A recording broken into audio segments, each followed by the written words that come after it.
Hello everyone, and welcome to another amazing story. What if Izuku had sunshine? Kairomaru wrote this amazing story. Please support them. Don't forget to like, sub, and leave a comment. Now let's dive in. Chapter 12, One-on-One. Time's up. President Mike announced loudly as Team Toga once again descended to the ground. Winner. Toga raised both hands into the air with double victory signs.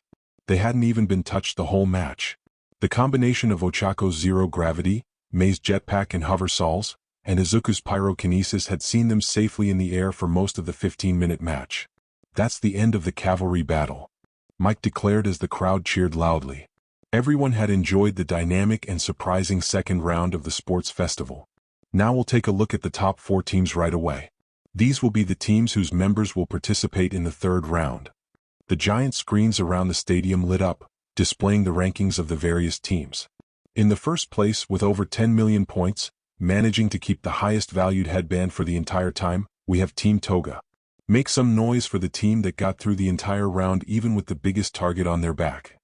The crowd roared, many of them impressed that the team had not only managed to keep the 10 million headband, but also at the ingenuity and strategy they displayed. Their plan had worked flawlessly and kept them well out of harm's way for most of the match. The only time they'd been cornered, they'd simply flown out of the trap without issue. The team had made great use of all their available skills and resources, and it showed. Well, I knew we'd make it. Hugs. Toga laughed as she was let down when their horse came apart. She hugged Izuku first, reveling in her boyfriend's warmth as he returned the hug. Then she pulled both Ochako and Mei into a group hug. Success is great. Mei had a manic smile. But I need to check on my baby. With a quick spin of Toga's body, the jetpack was pulled off of her. Mei happily started inspecting the device with a smile. Toga blinked at how fast and easily the Pinkette had managed to get the gear off of her. I'm glad our plan worked. Ochako was beaming at her teammates in joy. You three were awesome. Izuku praised with a wide smile.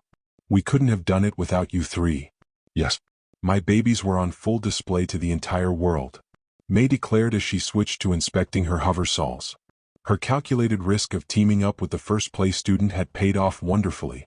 The 10 million headband had been the target of everyone, and their team had been on screen throughout the match because of it. She could practically feel the interest of the investors and support gear companies. I was a little worried when Todoroki surrounded us in that big box of ice. Ochako admitted with a sigh as they all relaxed while looking at the displays to see the other 3 teams that had passed.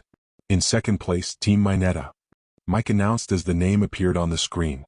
They ignored the 10 million headband entirely and focused on collecting the headbands of as many other teams as possible instead. Aizawa pointed out the second-place team's strategy. It was a logical and well-reasoned response to all of the focus being on Team Toga. Team Mineta all looked pleased by their success. Aoyama was posing for the multitudes of media cameras that were flashing, wanting pictures of the second-place team. Tokoyami merely had his arms crossed and his eyes closed as he enjoyed their success. Mineta was hopping up and down while cheering excitedly at moving on to the third round. Almost there, Shinso exhaled as he gave a neutral look to the crowd and all of the cameras. Just one more round. In third place, Team Bakugo. Mike declared, and the team appeared on the giant screen below Team Mineta. Ah well, I guess third place isn't too bad. All's well that ends well and all of that. Mina shrugged while glad that her team had advanced to the third round of the festival. Yeah, you're right, no reason to complain. Siro agreed with a nod as he rolled his right shoulder. Carrying Bakugo around while running all over the place trying to catch Team Toga hadn't been easy. Maybe, but do you two think that's how he feels? Kirishima whispered to the other 2 while pointing at the nearly growling Bakugo. Damn it, damn it, damn it! Bakugo raged under his breath at losing out to Izuku's team and that purple pervert's team too. Small crackles of his quirk were sparking off his palms in his frustration. In fourth place we have Team Todoroki. Mike revealed the final team to make it to the third round. I'm so sorry everyone. I should have used my trump card when we had Team Toga surrounded. Ida apologized to his teammates with a deep bow. Don't be so hard on yourself, Ida. Momo shook her head at the blue-haired boy. We didn't expect them to be able to pull off that maneuver more than once. Truly, the intelligent Ravenet was still a little stunned that not only had Team Toga been able to use their flight trick more than once, but that they'd been able to maintain it for the majority of the match. It had quite effectively removed them from contention. Yeah, don't sweat it. Kaminari reassured the uptight team. We made it in without losing our headband. So it's all good, right? There you have it. Midnight called out to everyone in the stadium. These are the 16 students that will advance to the final round. With a crack of her whip, the screens changed to a list of the competitors. Third round: Midoriya Izuku, Toga Himiko, Yurariko Ochako, Hatsume, Mineta Minoru, Tokoyami Fumikichi, Oyama Yuga, Shinso Hitoshi, Bakugo Katsuki, Kirishima Ijiro, Ishido Mina, Suro Hanta, Todoroki Shoto, Yairo Momo, Ida Tenya, Kaminari Denki. Third round. Now, I am sure everyone could use a break. With that being said, we'll be pausing the festival for a 2-hour lunch break. When we come back, it'll be straight into the third round. See you all in a bit. Hit the restrooms, grab some food, buy some merch. All proceeds go to the school. Mike informed the public as the crowd began to stand up from their seats to take advantage of the break.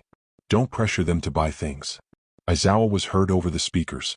I'm not pressuring, it's a suggestion. Mike chuckled at his co-host. Whatever, Aizawa replied dully just before the speakers clicked off. Hey, let's go grab some food, Shota. Mike grinned at the thought of food. Go get it yourself, Hizashi. I'm taking a nap. Aizawa replied as he climbed into his sleeping bag and turned to face the wall. What? Come on, how many naps do you need? Mike questioned his friend while nudging him with his boot. Lunch break. Toga smiled as she fed Izuku a piece of grilled fish. The Verdette teen happily ate the morsel as he continued to write down the various quirks he'd seen today in his notebook. I wonder if they'll explain their quirks a bit more if I ask them?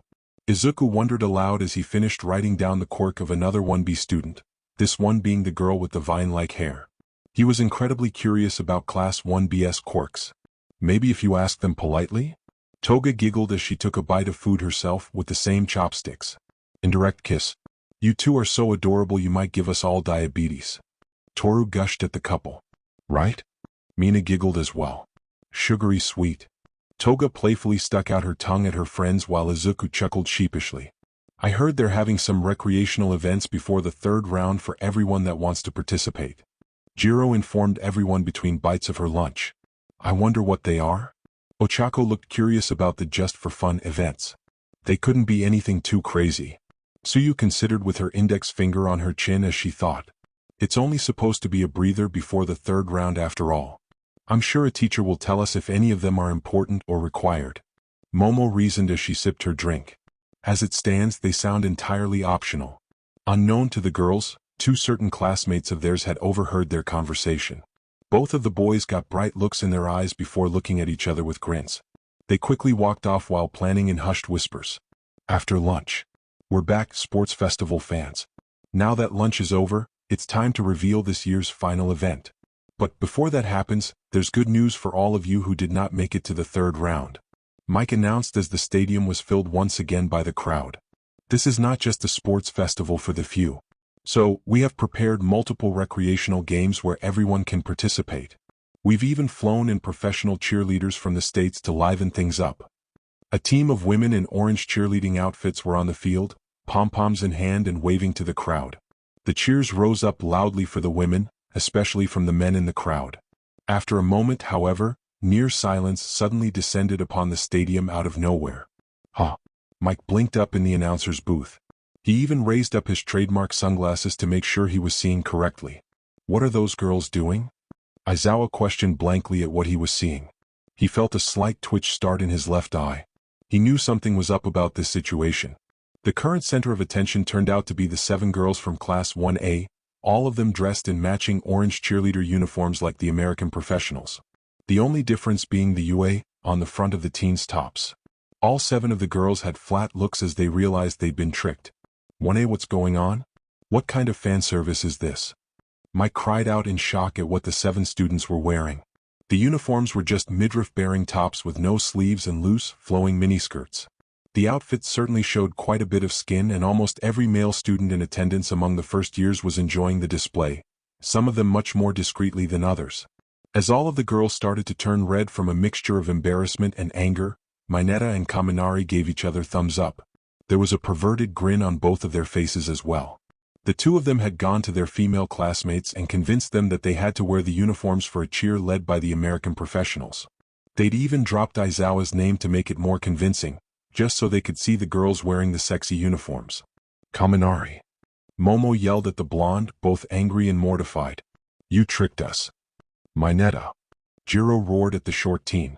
Her jacks were practically lashing the air in her fury. She viciously threw her own pair of pom-poms on the ground while crossing her arms over her chest. Ugh, why did I let those two trick me? Momo sank to her knees and moped. I even used my quirk to make these outfits. Hey, lighten up, Yamamo. It isn't the end of the world. Ochako tried to comfort her friend. Yeah, these uniforms are doing something good, for me at least. Toga giggled as she waved playfully at Izuku. The verdette waved back with a lopsided smile. Izuku seems to like me in this outfit. If you don't mind, I'd like to keep it. I'll wear it on special occasions for Izuku. The blonde girl covered her red cheeks with her pom-poms at the thought. You can keep it? Momo's whole face was now red for an entirely different reason. She wasn't the only one either, as the other girls were covering their blushing cheeks and just staring at Toga. Well, Toru cleared her throat with a small cough. There's still some time left before the last event begins, and it would be even more embarrassing if things got tense. Let's just do it anyway. Toru exclaimed as she got into the moment and the cheerleader uniform. What? No. Jiro shook her head in refusal. She was already embarrassed. Toru, you really like this, huh?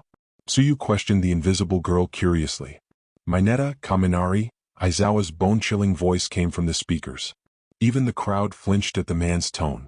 We'll be having a discussion about this prank of yours as soon as the third round is over, do you understand? Both teens immediately locked up and nodded, the cameras connected to the large screens focusing on the two boys, letting everyone see their response. Oh man, we're screwed. Kaminari looked blue in the face at what Aizawa was going to do to them. It was just a prank, no one got hurt, Mineta mumbled, but it was clear the short teen was trying to convince himself more than anything. Sweat poured down his face in miniature rivers as he imagined their future punishment. While the students that wanted to play the recreational games did so, the professional cheerleaders hyped up the crowd during the downtime. Cementos was making the ring for the third round during this time. Okay, it's pretty much done now. Cementos remarked as he used his quirk to create the ring for the upcoming matches. It was a full 30 by 30 square raised about 60 centimeters off the ground. He just had to make sure it was nice and level and he'd be satisfied. He was a bit of a stickler for his creations that weren't used in the line of duty. Thank you for your work, Cementos. Midnight thanked her fellow teacher and pro hero. Cementos gave her a nod as he made himself a seat a bit away from the ring. He had a feeling he'd have to repair it at least a few times for this bunch of students. Hey everyone, are you ready to rumble? Mike called out over the speakers. The resounding roar was a clear answer. Everyone was ready for the third round to finally begin. A lot has happened today, but now it has come to this. A serious battle where you can only depend on yourself. Here you have no teammates or comrades. It's a fan favorite. The classic one-on-one tournament. Heroes have to be able to face what comes at them whenever it comes at them. Skill, knowledge, experience, perseverance, and sheer determination, use them all to your advantage in this round. Mike kept the excitement building as the crowd was practically rumbling now. Izuku was waiting in the tunnel that led to the newly made ring. He stretched and prepared himself for his match. Being the first match of the third round was unexpected, but he'd deal with it. The small bubbling of nerves instantly vanished as Izuku exhaled and readied himself. He had this, he was going to win this match. Let's get started with the first match. Mike called out to the stadium and the cheers of the crowd. For match number 1, coming out of the right tunnel, we have the fiery powerhouse of Hero Course Class 1A, Midoriya Izuku. Mike introduced as Izuku made his way towards the ring and walked up the short set of stairs to stand in the ring proper. Nearly all of his classmates were cheering for him from their box. Go Izuku! Toga yelled so loud that she could actually be heard over the crowd for an instant. Coming in from the left tunnel, it's the high-voltage man himself, also from Hero Course Class 1A, Kaminari Denki. Mike introduced Izuku's opponent. Kaminari walked into the ring with a grin and stood across from Izuku. Here are the rules. Midnight stepped onto her umpire box. In order to win, you must either force your opponent out of bounds, immobilize them, have them give up, or have them unable to continue. If I declare the match is over, then it's over, no back talk. We have Recovery Girl on standby so injuries can be taken care of. Now, show us an entertaining match. I will be here to stop any fight if things go too far. Cementos spoke up from his chair, giving both teens a steely gaze. Do not make me restrain you, all right? Yes, sir. Izuku nodded to Cementos. Yes, sir. Kaminari agreed as he got ready for the match. Are you ready? Mike cheered and the crowd roared in response. The excitement in the air was palpable. Begin. Midnight cracked her whip to start the match. Indiscriminate shock. 1.3 million volts. Kaminari was awash in a brilliant shower of electricity as he pushed his quirk to the max to try and defeat Izuku instantly. He knew he'd lose if Izuku was given time to use his quirk. Kaminari, come on, we went over this during training. Izuku sighed at the action of his classmate. The second he'd seen Kaminari sparking like that, he'd leapt vertically into the air. His body enhancement quirk was a mutant type, meaning it was always active. He could make this nearly 15-meter vertical leap fairly easily. He didn't have to tap into his pyrokinesis and bulk up to perform superhuman physical feats like this. Yeah. Kaminari blinked in shock as his electricity washed over the ring that he now stood alone in. Oh crap! He realized he'd been read too late and felt his cognitive functions dip. Yay! The blonde mumbled as the kickback from his quirk took its toll. Come on, Kaminari, let's get you to recovery, girl. Izuku landed back on the ring with a sigh. He placed his left hand on the blonde's back and easily ushered him out of bounds. Kaminari is out of bounds. Midnight declared into her mic, the winner is Izuku Midoriya. The crowd applauded at the short match while dozens of pro heroes commented on the two teens. He wanted to win in one shot and it came back to bite him. A female pro hero remarked on the quick match. The hero's costume consisted of a sleeveless navy blue shirt with a high collar that was buttoned up all the way to her chin, puffed shorts with a green and orange pinstripe design, and a corset adorned with yellow smiley face pins, dipping down in a shallow U-shape in the center. Below that she wore a white V-shaped belt, and on her hands she had padded yellow gloves with golden plates over her knuckles and lower fingers, which extend in orange striped tubes down her forearms, with thick metal cylinders acting as wrist guards over the top. She also wore an orange bandana and a white hygiene mask with a circular smiley face protrusion on either side. The Midoriya kid has some impressive physicality even when he's not bulked up like he was in the obstacle race. A male pro hero noted about Izuku as the verdette passed Kaminari into the care of the stretcher robots. For his hero costume, he wore a white mask with 4 holes in a square formation, all of which resembled gun muzzles with slight barrel stems protruding from their sides, the only exception for some reason being the bottom left one, which instead just has the appearance of a regular circle. He wore a partial bodysuit of a dark grayish cyan color, only covering the lower portion of his torso, his arms from the shoulders down and the palms of his hands. A padded combat vest sat over this, around the sides of his chest, and was kept in place by 2 straps that connect his mask and shoulders. He also sported plain brown pants and short black boots, as well as his signature revolver chamber-shaped silver bracers and the spikes on his knuckles. Well, that was a bit faster than we thought, Mike mentioned while Aizawa pinched the bridge of his nose. We've gone over that multiple times already. Aizawa sighed as he'd have to make sure the lesson to not make yourself a liability stuck the next time they went over it in class. Well, no time like the present, let's move right along into the next match. Mike cheered and started building the crowd back up. For the second match, coming out of the right tunnel, we have the dark horse of General Studies Course Class 1C, Shinso Hitoshi. Mike introduced as Shinso made his way into the ring. I won't fail, not this time. Shinso whispered to himself as he waited for his opponent. Coming in from the left tunnel, it's the short grape with the sticky quirk from Hero Course Class 1A, Mineta Minoru.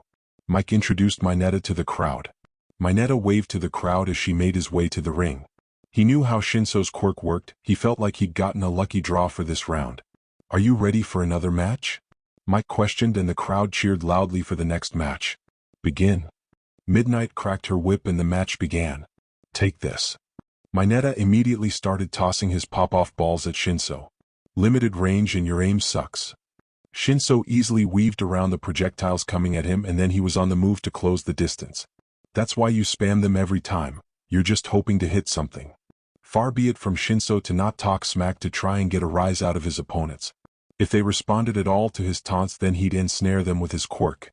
Mineta locked his jaw to not retort and continued to toss his pop-off balls at Shinso while also laying down a field of the purple orbs between him and the taller teen. He wouldn't let Shinso get close. If he covered the entire ring with his pop-off balls, then the brainwash quirk user wouldn't have anywhere left to escape. You're a one-trick pony and you know it. Shinso baited just before he performed an impressive leap, then had him land just beside Mineta. The short teen's eyes widened in shock at the distance Shinso had covered in that jump. He whipped his arm around to hit the other purplet with the ball in his hand. Shinso grabbed his wrist and stopped the attempt cold. So strong, Mineta bit out at not being able to move his captured arm. He tried to grab a pop-off ball with his free left hand, but Shinso's knee slamming into his unprotected right side stopped that plan. Mineta felt the sharp pain of the blow radiate out from his side. "Got you," Shinso declared as he spun the off-balance Mineta around and grabbed his other arm. He forced the shorter teen's arms behind his back in a textbook police hold. With his arms restrained, Mineta couldn't use his quirk at all. Shinso had observed his three teammates in the cavalry battle closely. Mineta's short stature and weaker body meant that he couldn't outmuscle Shinso. "Come with me real quick." Shinso hefted Mineta upright and then off the ring floor entirely. Hey, stop. Stop. Mineta tried to struggle, flailing his legs as Shinso held him suspended in the air. One of the general study student's hands had an iron grip on Mineta's wrists behind the short teen's back. The other was around his waist holding him off the ground. "No, I'm getting into the hero course." Shinso denied the struggling Mineta. Had he not put in all the extra time and effort to work on his physicality both before and after the entrance exam, he'd have never been able to manhandle the flailing Mineta like this. With a toss, Shinso had Mineta falling out of bounds, much to the hero course student's dismay. "Mineta is out of bounds," Midnight declared for all to hear. "The winner is Shinso Hitoshi." The roar of the crowd actually brought a small smile to Shinso's face. "You're doing it, Shinso?" One of his general studies classmates called out to him encouragingly. "Keep it up, dude. Show those guys what general studies can do." Another guy yelled down to Shinso from the stands. "I don't believe he used his quirk at all. That's interesting." A gray-haired pro-hero commented thoughtfully as he watched Shinso leave through the same tunnel he'd emerged from. The hero's costume had the appearance of a traditional ninja. He wore a blue mask that covered his mouth, tied at the back of his head with red string. He had a red shinobi shizoku underneath a blue robe. His arms were covered in a thin, dark cloth that was tucked into his white forearm sleeves. There were red straps attached to both his belt and his blue robe that extend outward. He also had a gold mask attached to his shoulder and sported a signature red scarf that featured a white patch attached to the front of it. The rather famous hero finished his costume with blue socks and yellow Zori sandals. A longer match this time, and the dark horse has shown quite the aptitude. Mike nearly used his quirk by accident from seeing the match. It wasn't often a general studies student defeated a hero course student in the sports festival like this. How far will Shinso go in this tournament? He took advantage of knowing his opponent's quirk and his opponent's stature. Aizawa commented, replaying the match in his head. He's clearly put in effort to not require his quirk to win. That was actually some good commentary, buddy. Mike covered his microphone and gave Aizawa a grin. "Why don't you do that more often?" "Shut up." Aizawa gave Mike a flat stare. The blonde only smirked at his friend in response. End chapter. Chapter 13, third round continues. "All right, ladies and gentlemen," Mike hollered to the crowd. "It's time for match 3. Let's hear some noise for our competitors." The crowd cheered and applauded loudly for the next match. From the right tunnel we have the Ultimate Shield, a real manly dude, Kirishima Ijiro. "Thanks, Teach." Kirishima grinned brightly at everyone as he walked out to the ring. From the left tunnel comes the explosive teen with an attitude, Bakugo Katsuki. Mike introduced as Bakugo walked into the light with a determined look on his face. "Are both competitors ready?" Midnight questioned both students, looking between the two teens. "Oh yeah." Kirishima grinned as he activated his hardening quirk. "Bring it on, shitty hair." Bakugo growled as small explosions flashed in his palms. "Begin." Midnight cracked her whip and both boys launched themselves at each other. Bakugo opened with a big right swing backed by the power of his explosion quirk. Kirishima used his hardened body and deflected the blow, before driving his fist into Bakugo's stomach.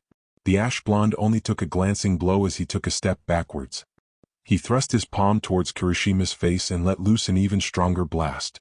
The redhead stumbled back slightly from the point-blank shot. "Got you." Bakugo roared as he placed both palms towards Kirishima and let loose a large explosion. Kirishima flew backwards from the blast and rolled on the floor of the ring for a second. He pushed himself up to his feet and retook his stance just as Bakugo came roaring in with more explosive strikes. "That all you got?" Kirishima grinned as he pushed through the attacks and socked Bakugo in the jaw with his hardened fist. "Fuck." Bakugo spun and almost went to the ground. He stomped his left foot down to steady himself even as his jaw radiated pain. A snarl tore its way from the ash blonde's mouth as he blasted Kirishima again, this explosive larger than any of the previous ones. Missed me, Kirishima declared as he came in from the side. He clearly hadn't managed to dodge all of the blast, as shown by the half-destroyed uniform top he was wearing. He bum-rushed Bakugo and tackled him to the floor. Kirishima began to rain down punches onto Bakugo, who could only guard against the onslaught. I'm not losing to shitty hair, Bakugo roared in his own head while dealing with the rain of blows.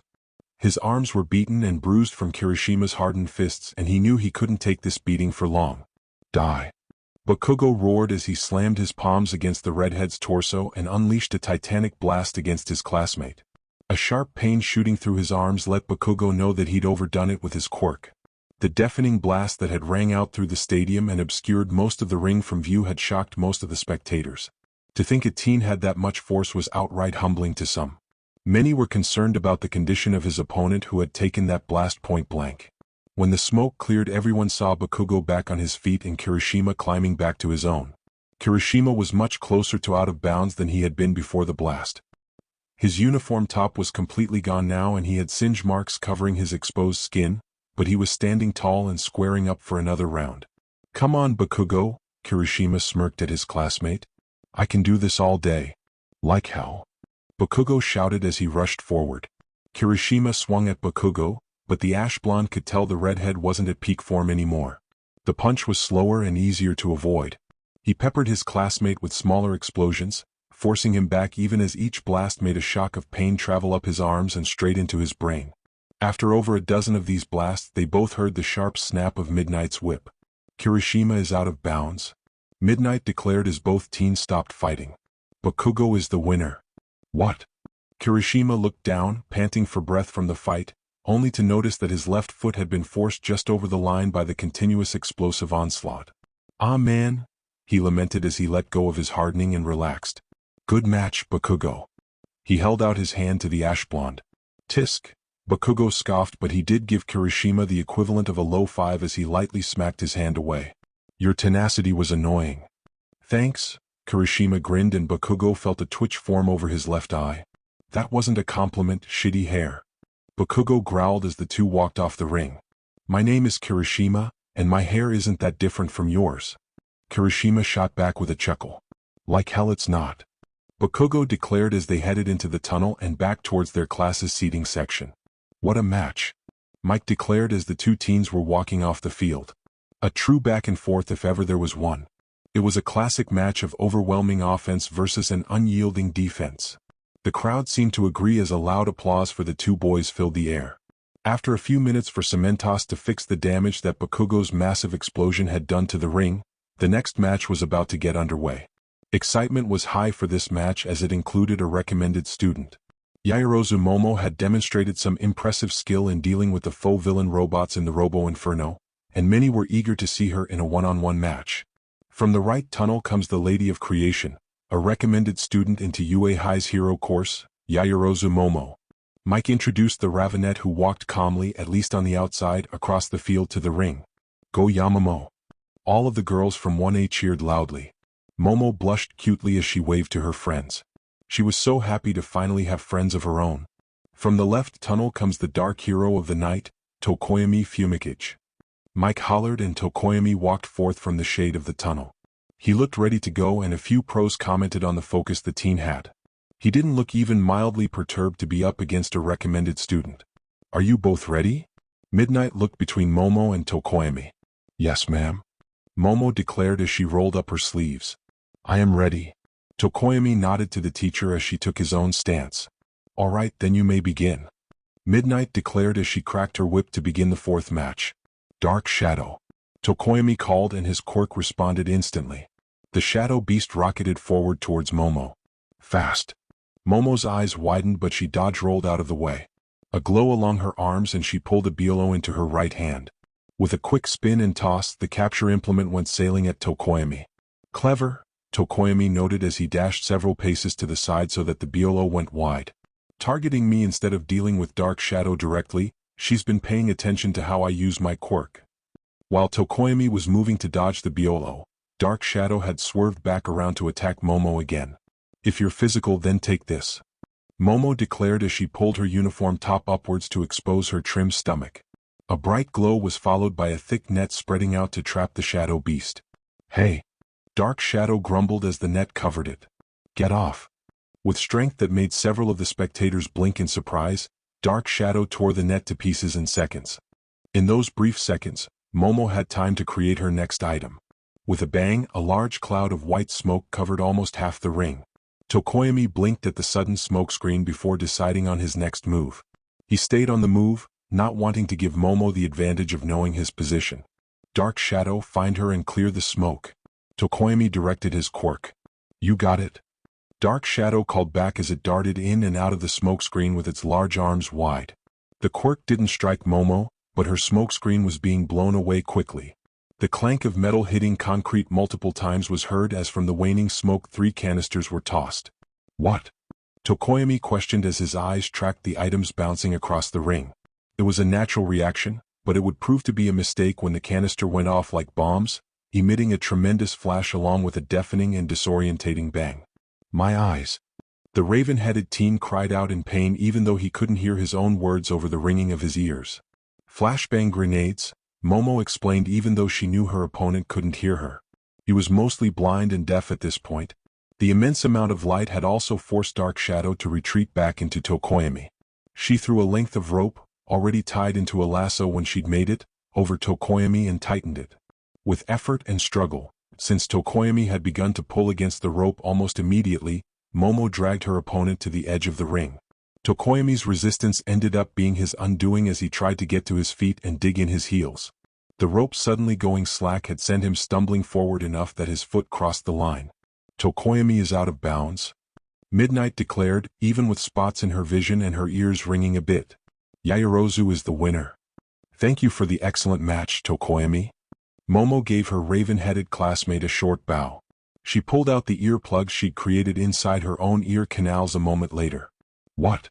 Tokoyami wasn't able to read lips with his vision still spotty.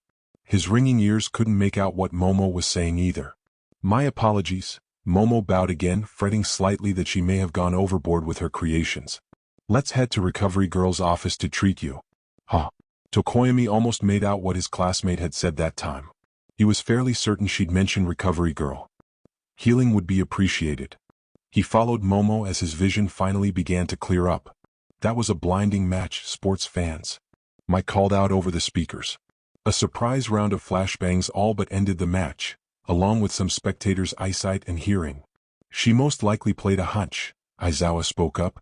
"With a quirk like Tokoyami's that can act independently, she had to find a way to try and neutralize both targets simultaneously." Disabling Tokoyami made his control over his quirk falter long enough for Yaoyorozu to achieve victory over her disorientated opponent. "That's smart thinking." Mike praised Momo even though she was no longer on the field. Just what one would expect from a recommendation student, right? The cheer that rose up from the spectators was all the answer anyone needed. "Yamamo did awesome." Toga cheered along with the other girls of Class 1A. "So Tokoyami needs to be in mostly full cognitive and sensory function to fully utilize his quirk." Izuku was writing like mad in his notebook. Every few seconds he was flipping back and forth between Momo's page and Tokoyami's page to fill in various thoughts and speculations about his classmates. "I think we've lost Midoriya," Jiro spoke up with a raised eyebrow, watching one of the powerhouses of their class mutter up a storm. "Toga-chan isn't worried, so I'm sure he's fine." Toru laughed as even when people were talking about him, Izuku seemed to not notice. "It's time for match 5, everyone." Mick's voice blared across the stadium. "This time we have another dark horse competitor. From the left tunnel, a student from support course class 1H, it's Mei Hatsum. Watch me and my amazing babies at work, all of you support companies." Mei smiled widely as she walked towards the ring fully decked out in her various gear. From the right tunnel, it's the high-speed hero in training, Ida Tenya. Mike introduced as Ida walked towards the ring while wearing support gear that no one in Class 1A had ever seen before. "What the heck is Ida wearing?" Mina blinked at the items. "I've never seen Ida wear any gear beyond his costume before." Ochako shook her head as they saw Ida enter the ring. "What's this gear, Ida?" Midnight had stepped down from her umpire stand to inquire about the items. Such things should have been submitted for acceptance ahead of time. It wasn't like the ever-earnest Ida to not follow proper protocol. I'm terribly sorry for not going through the proper procedures, Ida apologized to Midnight. I was touched by my opponent's sense of sportsmanship. May grinned, though it was mischievous in nature that she tried to hide. Although she is a member of support course, she came to me and said, if we are to be seen as equals, then we should fight on equal footing. And then gave me these items to use. Her earnest spirit, I could never look down on it. That was my thinking. You're adorably naive. Midnight held back a giggle. If both parties are in agreement, then it should be fine. Aizawa's voice came over the speakers. His tone was so dull and factual that no one even wanted to argue the matter. Is Hatsum really the type to offer her stuff freely? Izuku didn't look convinced, having been her teammate in the cavalry battle. I'm 100% certain that she's up to something. Toga stated from beside him, her own features flat and unbelieving. They were both absolutely correct. From the very second that Midnight started the match, May had started up a literal support gear presentation with Ida as her test dummy. All of the gear Ida was wearing was presented as if they were at an expo. Every counter May made was followed by her describing her baby in loving detail and how it could be used in the field. On and on it went, with item after item being put on display. May could have even won the match had she taken advantage on multiple occasions. But at the end of what amounted to a 10-minute exposition showing, May casually stepped out of bounds with a smile. Phew, May wiped her face of sweat. I believe they've seen it all now. The manic pink-haired inventor looked very pleased with her showing. Hatsum is out of the ring. Ida moves on to the next round. Midnight's announcement was met with silence as the whole crowd, the teachers included, just stared flatly at the pinkette. You deceived me. Ida cried out as he witnessed May just give up on the match entirely. He was almost hunched over in disbelief as he stared at her in shock. Sorry for using you like that, May apologized, but she was still lightly chuckling under her breath at how well her plan had worked. I really dislike you, Ida declared as he pointed at her with his arm fully extended. The teen was shaking in a mixture of embarrassment and rage. Ida is just so straightforward. Izuku shook his head at what they'd all just witnessed. It was easy for May to get him to play her game. I mean, at least she's honest about her underhanded methods to get what she wants. Toga gave a half-hearted shrug since she was still processing what she'd watched. It wasn't long afterwards that Mina and Aoyama were being announced to the crowd. The excitement was building back up again after May's exhibition of all of her babies. The murmurs of the crowd were growing louder as both Mina and Aoyama had only briefly shown what they could do in the festival so far. From the right tunnel, it's the energetic acid girl of Class 1A, Ashido Mina. Mike announced as Mina walked out onto the field with a bright smile for the crowd. The pinkette happily waved as she made her way to the ring. Go Mina. Toga and Toru cheered for their friend loudly. This should be interesting. Izuku already had his notebook at the ready to jot down any new observations. From the left tunnel we have the shining laser user, Aoyama Yuga. Mike introduced and the blonde teen made his way to the ring with smiles and poses for the cameras. Never let it be said that Aoyama wasn't a consummate showman. Alright, are both competitors ready? Midnight asked the two teens as they stood across from one another. Yep. Mina was bright and cheery, ready to fight and win. Of course, Aoyama agreed with a smile. Then you may begin. Midnight started the match as always with a sharp crack of her whip. This will be over in a flash, Aoyama declared as he blasted his laser at Mina. Whoa! Mina dashed to the side to avoid the beam. You can't run forever, mademoiselle? Aoyama grinned as he fired at Mina's running form. Hey! Mina stopped dead to avoid running into the beam. Watch it! Mina leapt over the third beam entirely. You're annoying. She huffed as she had to limbo under the fourth blast. I aim to win. Aoyama fired another blast even as his stomach started to hurt. In your dreams, Mina declared as she started to secrete her acid from her special shoes and skate around the ring. Her increased speed made hitting her even harder for Aoyama. That's some fancy skating. Mike approved of the non-conventional use of Mina's quirk. Thinking outside the box is necessary for any hero, Aizawa commented as he watched his students compete against each other. If one tactic doesn't work, then switch to another. A hero can't be a one-trick pony. Your quirk doesn't work without your belt, right? Mina had a gleam in her eyes as she filled her palms with her acid. Take this. She whipped her hands forward and sent a spray of her quirk at Aoyama. Surely you jest? Aoyama shot back as he fired his laser and the acid disappeared in the beam. I know to protect my equipment. You want a war of attrition, huh? Mina smirked at her classmate. She knew he couldn't fire his laser for more than a second or two at a time without hurting himself. She skated around some more as Aoyama was slowly running out of resilience as the pain in his gut built up. Try this on for size. I'm laying down an acid field. What? Aoyama gazed around and saw that Mina had indeed covered most of the ring floor with acid. The small sizzling sound he'd blocked out while trying to take Mina down now filled his ears. His moment of distraction cost him. Got you. Mina hurled a glob of acid at Aoyama and struck the belt he used to focus and control his quirk. She'd missed her intended target of the large lens in the center, but the belt strap melted away and the gear dropped to the ring floor. Ah! Aoyama was quick to grab his pants as they fell slightly from the loss of his belt. Everyone got a brief glimpse of his tidy whities though. Welp, I didn't need to see that. Mina skated forward and got into the panicking Aoyama's guard. Uppercut. She called out as she socked the blonde in the jaw with a near-perfect uppercut. Aoyama's head rocked backwards and his feet almost left the ground before he fell back and hit the floor. I concede. Aoyama slurred out slightly as his vision swam and he couldn't use his quirk without his belt. Aoyama has surrendered. Midnight announced with her hand raised. The winner is Ishido Mina. Yay. Mina smiled brightly and gave victory signs to the crowd with both hands. She was on a high and her bubbly personality was coming to the forefront. Whoa. You're awesome, Mina. The girls of Class 1A happily applauded and cheered for their friend as the pinkette walked off the field. Aoyama was being carted off to deal with his loss of balance and to keep his pants from falling down. Recovery Girl would see him right as rain in short order. Isn't the next match? Sato trailed off as everyone realized that Todoroki and Shiro were about to face off.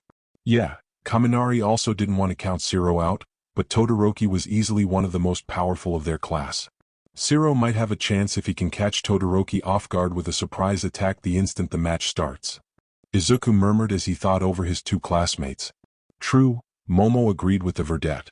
Shiro doesn't have to beat Todoroki, just make him take even a step out of bounds and he wins. But will Todoroki give him such a chance? Tsuyu didn't look like she believed the dual-tone teen would. Now we have the second to last match of the first round of the one-on-one tournament. From the left tunnel we have a future capture hero with a focus on mobility. Shiro Hanta of the hero course. Mike introduced Shiro with flair. Yeah, that sounds right up my alley. Shiro grinned as he stretched while walking up to the ring. From the right tunnel we have another recommendation student. He's a powerhouse and one of the top students in his class, Todoroki Shoto. Mike declared and the crowd worked up even more energy. Dude, you alright? Shiro blinked when he saw the downright angry look on Todoroki's face. Something was definitely up with his classmate. Are you both ready? Midnight asked of the boys. Yes. Shoto's one-word reply was filled with a cold rage. I guess. Shiro prepared his quirk for action. Then begin. Midnight cracked her whip to start the match. I don't feel like losing. Shiro launched two thick strands of tape, one from each elbow, at Todoroki. In a flash they bound the ice and fire user's legs together and his arms to his torso. With a powerful twist of his body, Shiro sent Todoroki towards the edge of the ring. Shiro goes for the instant ring out. Mike announced as the entire audience watched on in shock as Todoroki got closer and closer to the edge. Sorry about this, Todoroki exhaled frosted breath. In an instant, literally the blink of an eye, a glacier appeared in the stadium. Everyone stared in silent shock at the mass of ice that Todoroki had formed. It was slanted upwards, poking far out of the stadium for anyone walking by to see. Almost 20% of the audience got an up-close and personal view of the glacier as it hung over their seats. Down in the ring, everything was frozen from where Todoroki stood and spreading outwards. Shiro had been swept off his feet and now was suspended in the ice almost 2 meters off the ground. Midnight has a layer of frost covering half her body. Cementos was brushing ice off his cubic body with a flat look on his face. Todoroki seemed to snap out of his anger and exhaled heavily at his overreaction. Truly his father could bring out the worst in him. That seemed like overkill. Shiro chattered his teeth as he was encased in the ice up to his neck. Shiro, can you move? The half-frozen Midnight questioned. Why you're kidding, right? Shiro shivered fiercely in his icy prison. Shiro is immobilized. Todoroki is the winner. Midnight pointed in Todoroki's direction. Good try, kid. One hero called out to Shiro. This was followed by a small chorus of the same words from other heroes. What's wrong with that kid? One of the pros questioned. Had he unleashed an attack like that in the field, he'd have taken out the villain and everything else around him. He definitely didn't show any forethought with his quirk. Another hero shook her head. That's how you cause collateral damage and injure innocent bystanders. He definitely needs some self-control. A different hero nodded. Sorry, I overdid it.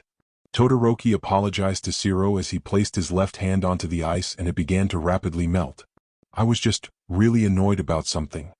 Hey kid, stop melting, the top is gonna fall.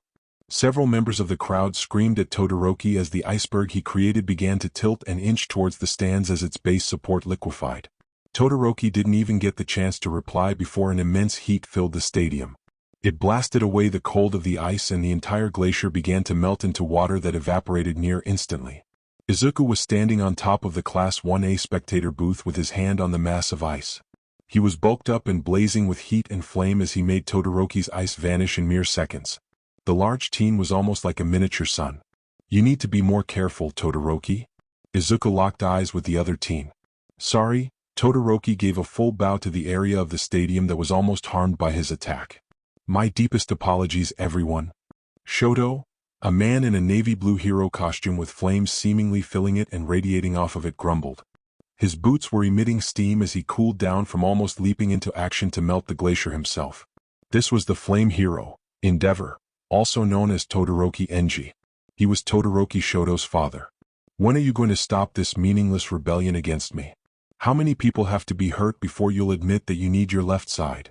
Unbeknownst to Izuku, the number 2 hero's eyes also drifted over to him as well. It wasn't every day that Endeavor met another fire quirk user that could potentially match his own output. This Midoriya boy bore watching, he might be worth something. End chapter. Chapter 14, Toga vs Ochako. Second round begins. The final match of the first round is here, sports festival fans. Mike exclaimed to the crowd. The cheer rose high for the final 2 competitors in the first round. From the left tunnel, it's the transforming hero to be, Toga Himiko. Watch me, Izuku. Toga waved towards Izuku in the stands with a bright smile on her face as she made her way to the ring. Facing her from the right tunnel is the gravity-defying girl, Uraraka Ochako. Mike introduced Ochako, and the brown-eyed girl with the permablush waved to the crowd with a friendly smile. Good luck, Ochako-chan. Toga beamed at her friend as they stood across from each other. You too, Toga-chan. Ochako smiled before her face went super serious and intense. That switch is still so weird. Toga giggled in her own mind as she saw Ochako go from easygoing girl to hardcore competitor in an instant. Are both competitors ready? Midnight questioned the 2 girls. Getting 2 nods in response, Midnight cracked her whip to begin the match. Begin. Ochako rushed forward with her hand ready to make contact. Toga grinned as she backstepped and then pivoted to the left on her heel. Ochako rushed past her and Toga landed the first blow of the match with a punch to the upper back that sent her friend stumbling slightly. The yellow-eyed girl moved in to take advantage only to have to abort to avoid a wide swipe of Ochako's palm. Can you not try to send me into space, Ochako-chan? Toga asked with a giggle while Ochako closed the distance between them. The 2 danced around each other, Toga dodging any contact with Ochako's hands to not let the zero-gravity quirk take effect on her. Ochako was willing to take a punch or kick here and there to try and get a hold of Toga and use her quirk. Their back and forth drew the eyes of experienced pros that focused on hand-to-hand combat. If one was close enough, they could hear the comments of several of these pro heroes. The blonde girl clearly has more experience when it comes to fighting. One pro mentioned as she watched the 2 girls fight. The brunette has tenacity, but she's solely focused on using her quirk on her opponent. She's not using any kicks or other tactics. A different hero noted with his hand on his chin. Ow. Ochako coughed as she took an elbow to the stomach when Toga dropped into a crouch to avoid her hands. The nimble teen hadn't wasted a single second before she drove her elbow into the gravity girl's vulnerable torso. Trying to take advantage of their positions, Ochako attempted to leap onto Toga, but the other girl rolled out of the way. Your quirk makes hand-to-hand really difficult, Ochako-chan. Toga praised her classmate even as the brunette rushed her again. So I'm gonna have to think outside the box. With a sidestep, Toga was outside of Ochako's reach and she punched the other girl in the face. Ooh, you heard that one? Mike commented as the crowd saw the solid connection of Toga's fist in Ochako's left cheek. Ochako was a fierce competitor and she only stumbled a single step before planting her foot on the ground. I'm not done. Ochako whirled around with both hands out, ready to double palm strike Toga before the agile blonde could make any distance. She didn't expect to see Toga with her uniform top off and her special sports bra the only thing keeping her modesty. Toga wrapped the top around Ochako's outstretched palms. The garment glowed pink as Ochako's quirk affected it, but that didn't matter. Toga jerked Ochako forward by her tied-up hands and kneed the other girl in the stomach. The brunette had the wind knocked out of her and she nearly heaved. The blood-loving girl finished her move by using her leg to trip Ochako and forced the perma-blushing girl to the ring floor. With her hands trapped inside the uniform top and now trapped between her own body and the floor, Ochako's quirk was effectively sealed. Toga practically laid on Ochako's back as she wrapped her left arm around the brown-eyed girl's neck and applied pressure with her right arm, effectively putting Ochako in a chokehold. "Give up, Ochako-chan. I don't want to hurt you any more than this," Toga whispered to her friend. "No," Ochako wheezed out as she struggled to draw breath. "I can't. Uraraka is immobilized. Toga is the winner." Midnight made the call as she noticed Ochako going red in the face from lack of air. Toga immediately let go and moved off of Ochako. She helped Ochako sit up and unwrapped her uniform top from her friend's hands before putting it back on. Ochako breathed in and out slowly to get air back into her lungs. She looked saddened by her loss and Toga was curious about her normally easygoing friend's reaction. "Come on, Ochako-chan," Toga smiled at the other girl as she held out her hand. "Let's head to the waiting room. I'll listen to whatever has you so sad." "It's nothing." Ochako accepted her hand up and the two walked off the ring together. "Then I'll listen to nothing," Toga shrugged as she stuck by Ochako's side. "You don't have to." Ochako shook her head as they walked down the corridor together. "I want to, Ochako-chan," Toga assured her friend with a gentle smile. "You're a good friend, Toga-chan." Ochako sniffled a bit as they entered the waiting room. "Come here." Toga guided Ochako to a chair and sat next to her. She pulled the other girl into a hug and let her cry into her chest. "Just let it all out, Ochako." The yellow-eyed girl soothed as she ran her hand up and down Ochako's back. Toga hadn't had any female friends since elementary school when her quirk side effect first manifested. Coming to UA had given her all of her new friends and she'd do anything to help them. Ochako hadn't been herself ever since the sports festival had been announced. The brunette played it off, pretending to be fine, but Toga saw that something was bothering Ochako the whole time. The normally easygoing girl had seemingly taken a massive weight onto her shoulders and Toga would be here to help her unload that weight. When Ochako was ready, Toga would be right here to listen to her friend. "In our first match of the semifinals, we have the dark horse from general studies that has proven his mettle over and over again, Shinso Hitoshi," Mike introduced as the teen in question made his way into the ring. Shinso looked focused, his eyes sharp as he walked into the ring. He knew who he was up against and was hoping to use his quirk to end the match quickly. He had little to no chance against Midoriya in a straight-up fight. One hit from the immensely powerful teen and Shinso knew he'd be down for the count. His only option was to catch Midoriya with his brainwashing the instant the match started. Facing off against Shinso is the Sun-like powerhouse form hero course class 1A, Midoriya Izuku, Mike announced, and Izuku walked out of his tunnel and towards the ring. "I don't know what his quirk is. He didn't seem to use it on Mineta during their match. Mineta was on the same team as Shinso during the cavalry battle though, so he probably already knew. The only thing I have to go off of is Shinso's behavior in his match against Mineta. He likes to talk, which isn't how he seems to be normally.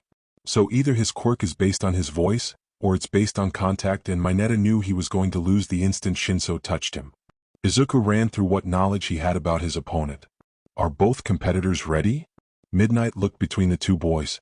"Yeah," Shinso exhaled as he looked Izuku dead in the eye. "I'm ready," Izuku nodded to Midnight as he matched gazes with Shinso.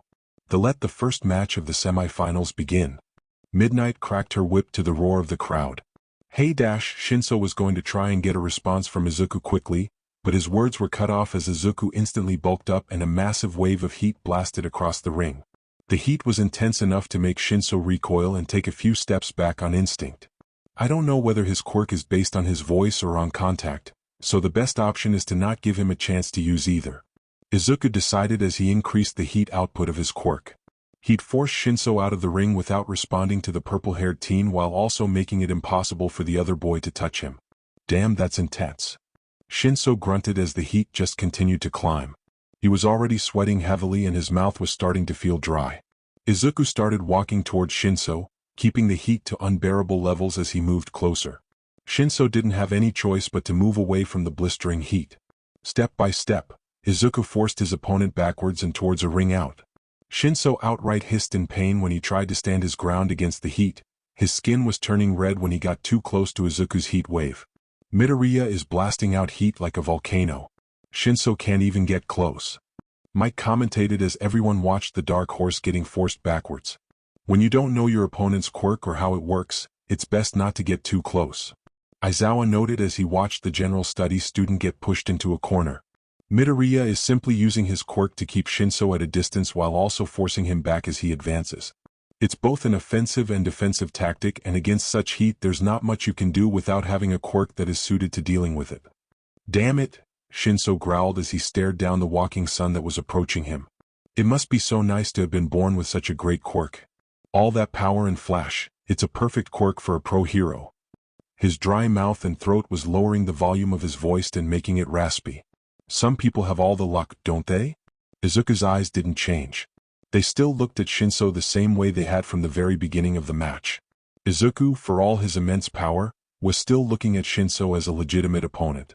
The purple-eyed teen couldn't help but feel that he was at least being shown respect. The other teen knew he wasn't going to lose. Shinso could see it in Izuku's eyes. There wasn't a single doubt that Shinso would lose this match and Izuku would move forward. With the way his skin was stinging formed the already developed first-degree burns, similar to a bad sunburn, Shinso knew he had no chance in this scenario. He'd been locked out of victory the second that Izuku had used his quirk. Shinso is out of bounds, Midnight declared, and Shinso looked down to see that his right foot had crossed just over the line on his last step backwards. Midoriya is the winner. The heat lessened noticeably as Izuku stopped using his quirk. The breeze began to quickly cool off the area as the two teens left the ring. Shinso was walking a little gingerly, trying not to make any unnecessary movements and aggravate his burns. He'd head to Recovery Girl and have them healed up with her quirk. That was looking like a daunting walk right now, but Shinso refused to be carted off by the medical robots. He'd accept his loss with dignity and leave the field under his own power, standing on his own 2 feet. Shinso, a guy from his class, called out to the tired-looking teen. "That was awesome, man. You made it to the semifinals. You showed everyone what the general studies kids can do." A brunette girl formed their class cheered with a bright smile. "I still lost." Shinso would have shaken his head if that wouldn't cause him a sharp pain from his full body burn. He looked up, ignoring the flaring pain in his neck from the motion, when he heard the applause begin. All of his classmates were clapping for him. The people in the crowd were cheering for him. He even saw multiple pros commenting on him, applauding his courage to stand against an opponent he knew he couldn't defeat. Shinso Hitoshi finally heard the words he'd wanted to hear his whole life from the mouths of multiple pro heroes. He has the heart of a hero. A pro clapped as he looked down at the burned teen. He'd be a great hero. Another hero agreed with a cheer.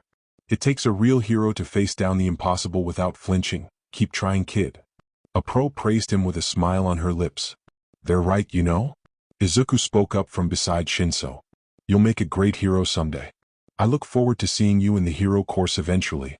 Maybe then you can tell me about your quirk? I'm sure it's amazing."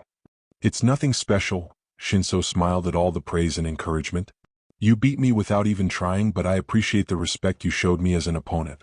Don't lose to anyone else, otherwise I'll feel worse about my loss."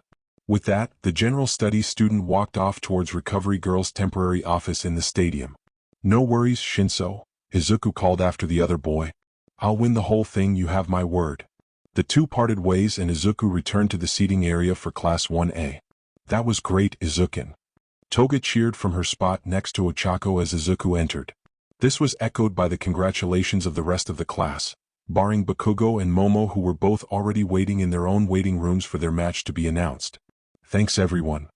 Izuku smiled as he sat next to Toga and took her hand in his. His girlfriend smiled warmly as she laid her head on his shoulder and waited for the next match to begin. For the second match of the semi-final round, we have the recommendation student and Our Lady of Creation, Yaoyorozu Momo. Mike hyped up the ground as Momo left her tunnel and made her way to the ring. Facing her is the guy with a temper just as explosive as his quirk, Bakugo Katsuki. Bakugo scoffed as he walked out of his tunnel and stepped up onto the ring. "Kick his ass, Yamamo!" Toga yelled loudly and Momo felt her cheeks go pink at the exuberant cheer from her friend. "Are you both ready?" Midnight looked between Momo and Bakugo. "Yes, ma'am," Momo informed as she already had her sleeves rolled up and ready. Let's get this over with. Bakugo responded as he took his own stance. Alright, then you may begin. Midnight declared as she cracked her whip to begin the match. Die. Bakugo blitzed himself towards Momo with twin blasts from his hands. Predictable. Momo declared as she dodge-rolled out of the way. A glow coming from her arms left behind several long capsules. Bakugo arrived just as the capsules burst and he vanished into a thick white cloud. The fuck is this shit? Bakugo hacked and coughed from within the cloud before stumbling out of it covered head to toe in whatever the cloud was made from. Fucking cold. He swiped at the cold chemical compound to get it off his body. It's similar to fire extinguisher foam, it's cold and prevents embers and sparks from becoming fires. Momo made a net from her stomach and threw it at Bakugo to trap him. Like hell. Bakugo dodged the thrown net with a growl. You think you can beat me just because you stopped my quirk for a little bit? He rushed the creation quirk user and went for a big right hook. The thud that rang out as his knuckles impacted the hastily formed metal shield made several people wince. Oh, that looked painful, Mike noted with a cringe. Fucking hell, Bakugo growled as he brought his hand back from the failed punch and dropped low to sweep Momo's legs out from under her. His adrenaline was kicking in and made it easier to put the pain out of his mind. Momo stumbled backwards from the leg sweep, but caught herself and prevented a fall. Bakugo bum-rushed her and Momo was put on the defensive. Bakugo seemingly went feral as he kept on her so closely and attacked so frequently that Momo was having a hard time using her quirk. Hidden by her pant leg, a glow covered her lower legs as dozens of ball bearings were created and scattered on the floor. The voluptuous teen jumped backwards just as the ball bearings scattered to avoid her own trap. Fuck. Bakugo slipped on the tiny metal balls and had to break his fall with his hands, including his injured right. Got you. Momo threw a thick blanket at Bakugo. It had taken most of her focus and a good amount of lipids to create. This particular blanket was completely fireproof though and weighted on the edges to make an effective capture device in a pinch. Hell no. Bakugo roared as he brought both hands up and let loose a blast that stunned the audience. During all of his attacking and chasing of Momo to prevent her from using her quirk, Bakugo had ended up removing the large majority of Momo's extinguisher compound. His activity and his heightened body temperature from the adrenaline pouring into his system had made his sweat start to flow again. Ignoring the sharp bolt of pain he felt from forcing his quirk, Bakugo had detonated his sweat all at once. Momo cried out in shock and pain as the fireproof blanket was sent backwards along the blast wave. It actually protected her from the heat as it nearly wrapped around her completely. The explosion shook the area and carried the bundled-up Momo several meters away. Bakugo gritted his teeth at the pain in his arms as the adrenaline high began to wear off. He'd won, but had undoubtedly screwed up his arms and hands in the process. Yaoyorozu is out of bounds? Midnight declared, even as she and Cementos made their way over to the blanket-covered girl to check on her. Bakugo wins. Well, that was a brutal ending. Mike lamented at the finish of the match. I was really rooting for Yaoyorozu. You're supposed to be impartial. Aizawa reminded his friend with a flat voice. Yamamo? All of the girls in Class 1A looked down at the field in worry for their friend. I swear if he hurt Yamamo, I'm gonna hurt him. Toga growled as she leaned over the edge of the seating area. Yaoyorozu, are you alright? Midnight questioned the teen as she and Cementos got the heavy, fireproof blanket off of the girl. My ears are ringing a bit and my head hurts, Momo responded as she sat up with some help from Midnight. I think I'm fine other than that. We'll have you see Recovery Girl to make sure. Cementos advised as Midnight helped the girl to her feet. I'll go check on Bakugo, I'm fairly certain he's hurt himself in that match. Bakugo scoffed when Cementos approached him and asked about his injuries. The teacher wasn't taking no for an answer though. The blocky man gently poked Bakugo's right hand with one of his rectangular fingers only for the blonde to hiss and recoil in pain. With a flat stare, Cementos put his hand on the teen's back and guided him towards the treatment area that was Recovery Girl's temporary office. I can get there by myself. Bakugo mumbled as he was taken to the treatment area. You have a broken right hand and most probably damage to both of your arms on top of that, Bakugo? Cementos shook his head at the aggressive teen. You'll be escorted just like Yaoyorozu is being escorted by Midnight. You two really did a number on each other out there. Midnight informed the two teens. It was a good match though, and you should both be proud of your performance. Agreed, you both show much promise as future heroes. Cementos gave the two teens a smile. Thank you. Momo gave them a short nod and took the praise to heart. She just needed to keep practicing with her quirk and improving. She would take this loss and learn from it. From now on I'll have a backup plan ready, just in case my initial plan doesn't work out. The intelligent Ravenette decided as they approached Recovery Girl's office. I'll just keep winning until I'm number one. Bakugo's response was exactly what all three of them expected. More of you youngsters beating each other senseless, I see. I'll check the girl for a concussion first and then any internal damage. Recovery Girl shook her head at the violent nature of this year's sports festival. I'm already certain the explosive boy fractured his hand with that punch, so I'll start with that once I'm done checking the girl over. Midnight and Cementos left Recovery Girl to care for her new patients while they returned to the field to continue with the semifinals. Both teachers were left hoping that they wouldn't have any further injuries like those. The sports festival was a competition, and this year the finals were a tournament, but that didn't mean they wanted to see their students brutalize each other. Alright, it looks like our umpire is back, so we'll be moving on with the next match, Mike declared loudly to get the crowd's spirits up again. From the left tunnel, it's the high-speed teen with the naive nature, Ida Tenya. Mike introduced as Ida walked towards the ring. The bespectacled teen had a slight frown at Mike bringing up May tricking him in the last round. It seems a little unnecessary to mention that, Ida muttered as he stepped into the ring. From the right tunnel, it's the energetic acid girl with the sick moves, Ashido Mina. Mike announced as Mina walked out onto the field with a bright smile for the crowd. The pinkette happily waved as she made her way to the ring. Go Mina! Toga and Toru cheered loudly for their friend. Alright, are both competitors ready? Midnight questioned the two teens as they stood across from each other. Yep. Mina was bright and cheery, ready to fight and win again. Yes, ma'am. Ida replied politely. Then you may begin. Midnight started the match with another sharp crack of her whip. Ida didn't say a word. His engines flared and he blitzed Mina in a blink. What the? Mina yelped as Ida blasted past her, and then she felt his hands on her shoulders. Hey wait. No can do, Ashido. Ida denied as he rocketed them both across the ring with his powerful legs and his quirk kicking into a higher gear. All the audience saw was a blur of blue and pink as Ida stopped suddenly, wincing at the strain on his legs. Mina went stumbling forward, formed the sudden stop, and took 2 steps across the line marking the ring. When she got her bearings back from the sudden acceleration and then short stop, she realized where she was. Ashido is out of bounds. Midnight pointed her whip towards Ida. Ida wins the match. No fair. Mina pouted at the match ending before she could even do anything. I didn't get to show my stuff at all. My apologies, Ashido. Ida gave his classmate a short bow. But I wanted to show my own prowess after my last match. The emphasis he put on the last word made it clear he was still not happy with what had happened. Yeah, I get it, Ida, no hard feelings. Mina waved his apology off with an understanding look. The two headed off the ring and made their way towards the Class 1A seating area. Do your best, Himiko-chan. Izuku smiled at his girlfriend as she stood up to head down for her match against Todoroki. I just need to get in close, right? Toga grinned to him before pulling him into a kiss right in front of their whole class. Several of the girls blushed, though Toru giggled and cooed about how cute the two were together. Kaminari mumbled something about lucky, seeing the two together. Mineta looked far too intently at the couple. Envy was practically coloring his face as he gave the duo a desperate look. So jealous, Mineta ground out between clenched teeth. Try not being so blatantly perverse then. Jiro stated flatly, overhearing him with her quirk's heightened hearing. Mineta looked like someone had just shot an arrow through him. She's right, you're an outright creep. Toru agreed with Jiro, sending another metaphorical arrow into Mineta. Your lecherous behavior makes most of us want nothing to do with you. Momo spoke up and Mineta felt the third arrow pierce him.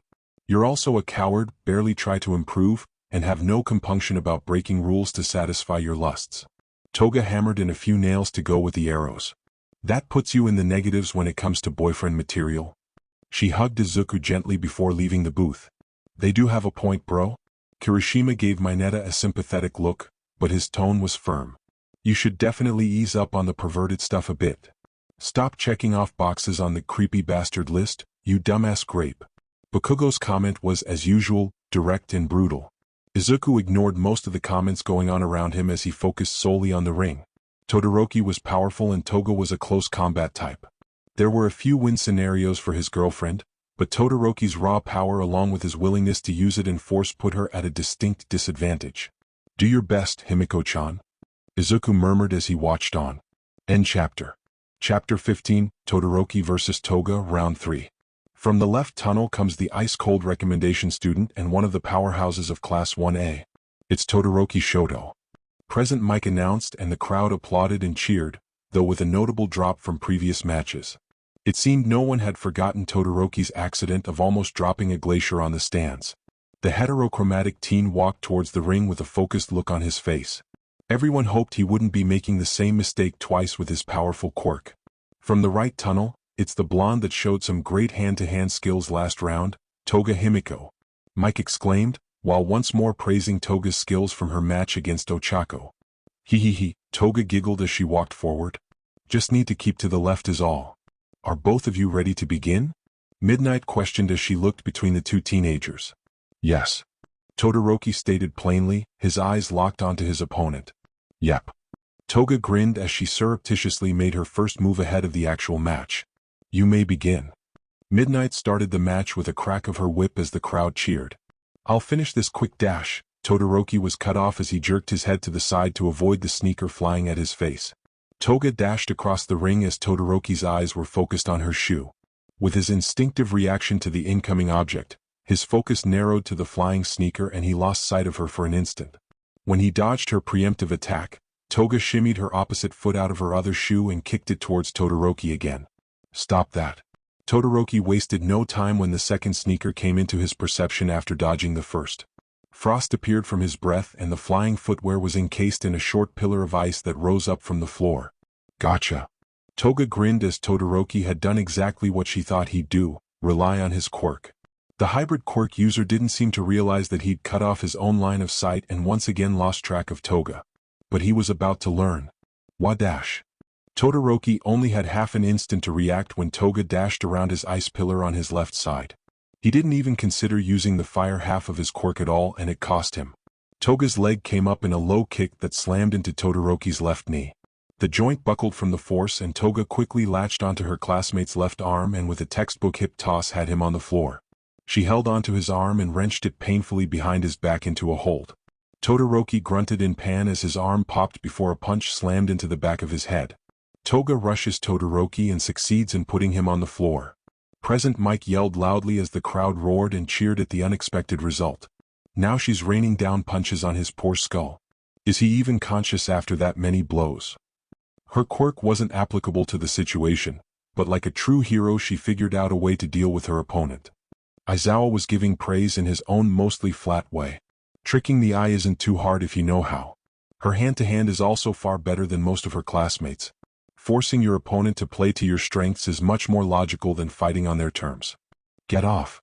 Todoroki growled after what had to be the fifth or sixth punch to his head.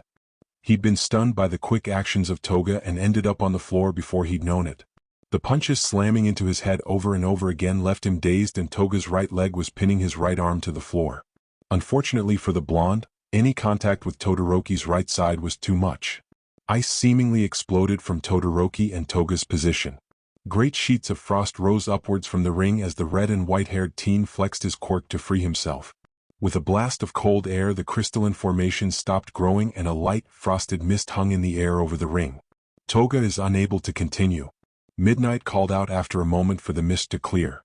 The blonde girl was suspended partially inside one of the pillars of ice. She was conscious but shivering heavily from the cold. Todoroki made it to his feet and cradled his abused head with his right hand. Todoroki advances to the next round. Before anyone else could speak a green and blue blur slammed down onto the grass just outside the ring. Izuku rushed up the short steps and stood before the pillar of ice trapping his girlfriend. A wave of heat was pumped directly into the ice as Izuku placed his hand on the construct. The ice began to lose cohesion as it heated up. Then it became like slush and Toga slid down into Izuku's outstretched arms. Izuku. Toga's shivering and chattering teeth made it hard for her to talk. You were amazing, Himiko-chan. Izuku praised her with a bright smile that she adored. He practically wrapped his girlfriend in warmth with his quirk as he carried her out of the ring in a classic bridal carry. You almost had him even without your quirk. Ehehehe, Toga giggled as she snuggled into her boyfriend's warmth.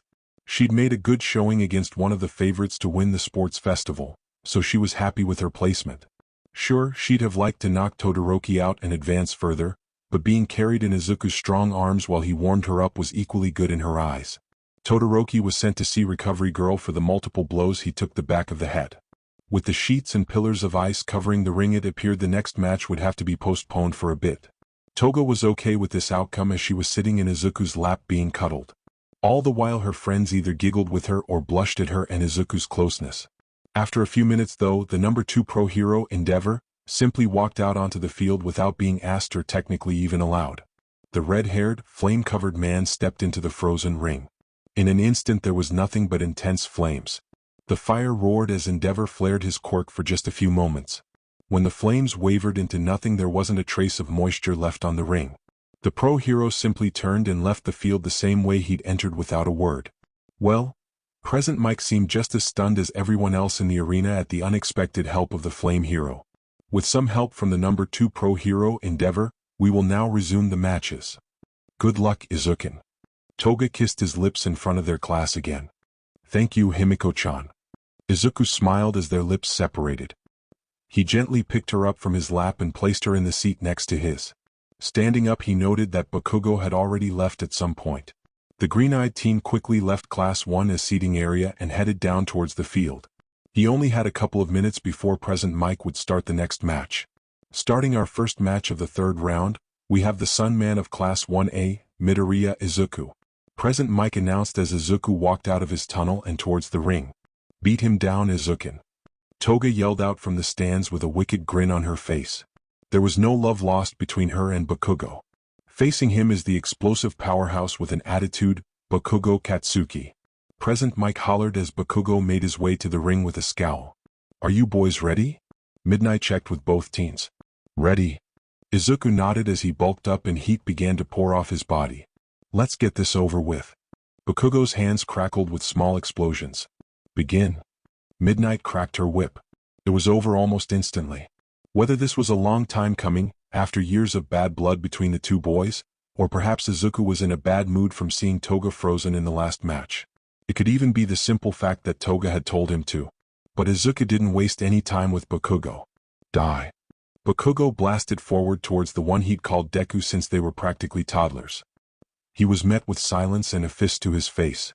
Izuku had blurred forward and slammed his fist into Bakugo's face without hesitation. The physical strength, backed up by the blast of pyrokinetic flames screaming off Izuku's right arm like jet thrusters, rocked Bakugo's body.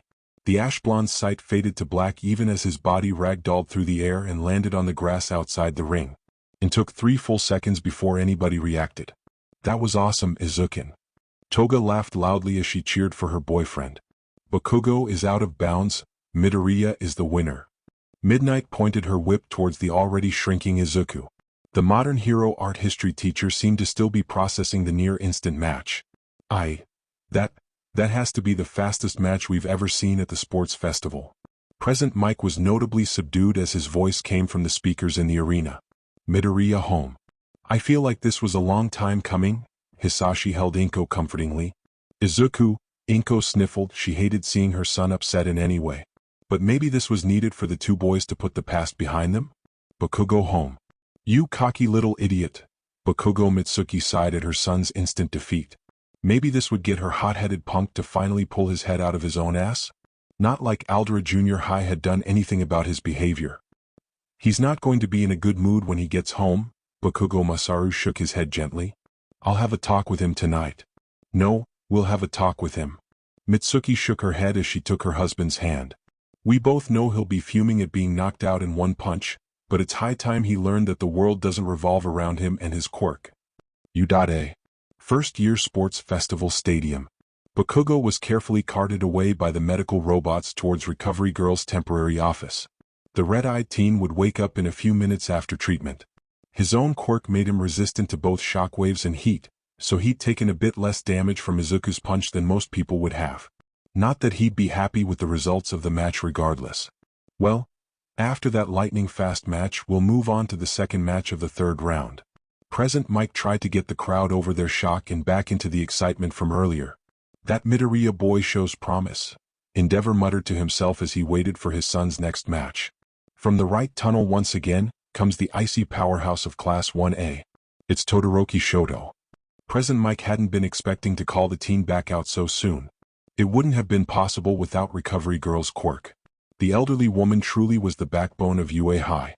Todoroki approached the ring to applause and cheers, though there was definitely an undercurrent of murmuring and questions if one listened closely. From the left tunnel, it's the by-the-book speedster Ida Tenya. Present Mike introduced as Ida walked towards the ring with a neutral and controlled expression. "Alright, are you both ready to begin?" Midnight checked with the two teens. "Ready, ma'am." Ida nodded to their teacher. "Yes." Todoroki kept his eyes on Ida. The recommended student was clearly focused on the match at hand. It seemed he'd had enough surprises during his matches after Toga's pummeling of his head. "Begin." Midnight snapped her whip and Ida blitzed forward in a blur. Todoroki instantly froze the entire ring floor and Ida slipped on the ice. As the speedster fell from the loss of traction, the next wave of ice and frost barreled towards him.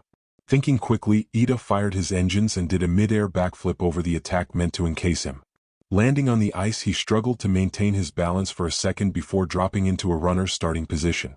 Recipro burst. Ida called out as blue flames burst from the exhaust pipes on the back of his legs. The second son of the Ida family disappeared and Todoroki was bum-rushed. Ice emerged behind where Todoroki used to be, along the edge of the ring, and the teens reappeared as Todoroki's back slammed into the hastily made wall. He coughed and wheezed from having the wind knocked out of him, but he'd stopped himself from being shoved out of bounds. Ida had no other moves to use while on the slick ice covering the ring floor, and Todoroki placed his right hand on Ida's shoulder.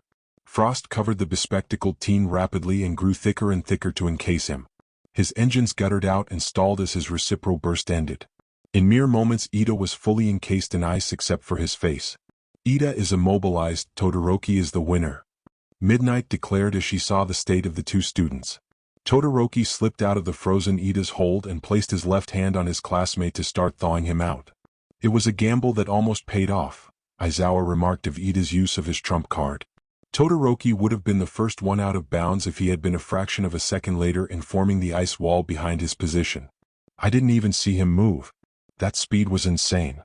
Present Mike hollered and the crowd seemed to agree as cheers and applause rang out for the match. "We'll take a short break before we proceed to the final match of the tournament." Izuku and Todoroki spent this break in their respective prep rooms. There was much talk among the spectators about the outcome of the upcoming match. The previous showing of Izuku being able to near instantly melt Todoroki's glacier earlier didn't inspire much confidence for the son of Endeavor. "You think it'll just be a repeat of their match during our first combat class?" Toga questioned the class as a whole. "It is possible." Momo acknowledged the possibility. "Midoriya's quirk practically nullifies Todoroki's. I'd put my money on Midoriya in this match." Sato commented with a short nod. "Todoroki is strong, but Midoriya's quirk is like trying to fight the sun." Jiro mentioned thoughtfully. "Yeah, it's kinda hard to come up with a strategy to beat that kind of heat." Kirishima agreed while wondering if he could do anything against it with his quirk. "Well, we're about to find out," Mina pointed out as the speakers around the arena clicked back on. "Are you ready, sports festival fans?" Present Mike cheered and the crowd responded loudly. "It's time for the final match of the tournament and it's going to be a clash of the elements. Fire versus ice. Which one will come out on top?" Izuku and Todoroki both walked out of their respective tunnels as the crowd cheered and roared. The two powerhouse students stepped into the ring at the same time and stared each other down. The tension inside the ring began to increase instantly. "Midoriya, are you ready?" Midnight looked towards the freckled boy. "Yes." Izuku nodded without taking his eyes off of Todoroki. "Todoroki, are you ready?" Midnight turned to face the heterochromatic teen. "Yes." Todoroki also didn't look away from Izuku. "Alright, both competitors are ready," Midnight declared as the crowd cheered in anticipation. "Let the final match begin." She cracked her whip and the temperature went insane. A glacier was sent towards Izuku instantly, even as a massive ball of fire and heat exploded off the rapidly growing teen. The two forces collided and a shockwave was released from the thermal shock. The glacier fractured from the sudden temperature shift while the flame and heat roared loudly as the temperature began to spike. "I will defeat you," Todoroki declared as he pushed his quirk further. The ring itself began to crack as it froze over. The wave of frost continued off the ring and froze over the grass around it on Todoroki's side. "You're welcome to try," Izuku's deeper voice replied as his body exuded an insane amount of heat and fire. "Tell me if this seems familiar, Todoroki." Izuku held his right hand above his head, palm up as an intense fireball swirled to life just above his skin. "Midday sun." The small ball of intense flames began to rapidly expand. It grew larger and larger as the heat it generated continued to climb. The sphere of flames was soon half the size of Todoroki's glacier, if it had still been there, of course. The ice had long since melted and the water evaporated away under the intense heat of the micro-sun. The temperature continued to climb even as Todoroki summoned another massive wave of ice. "What is that?"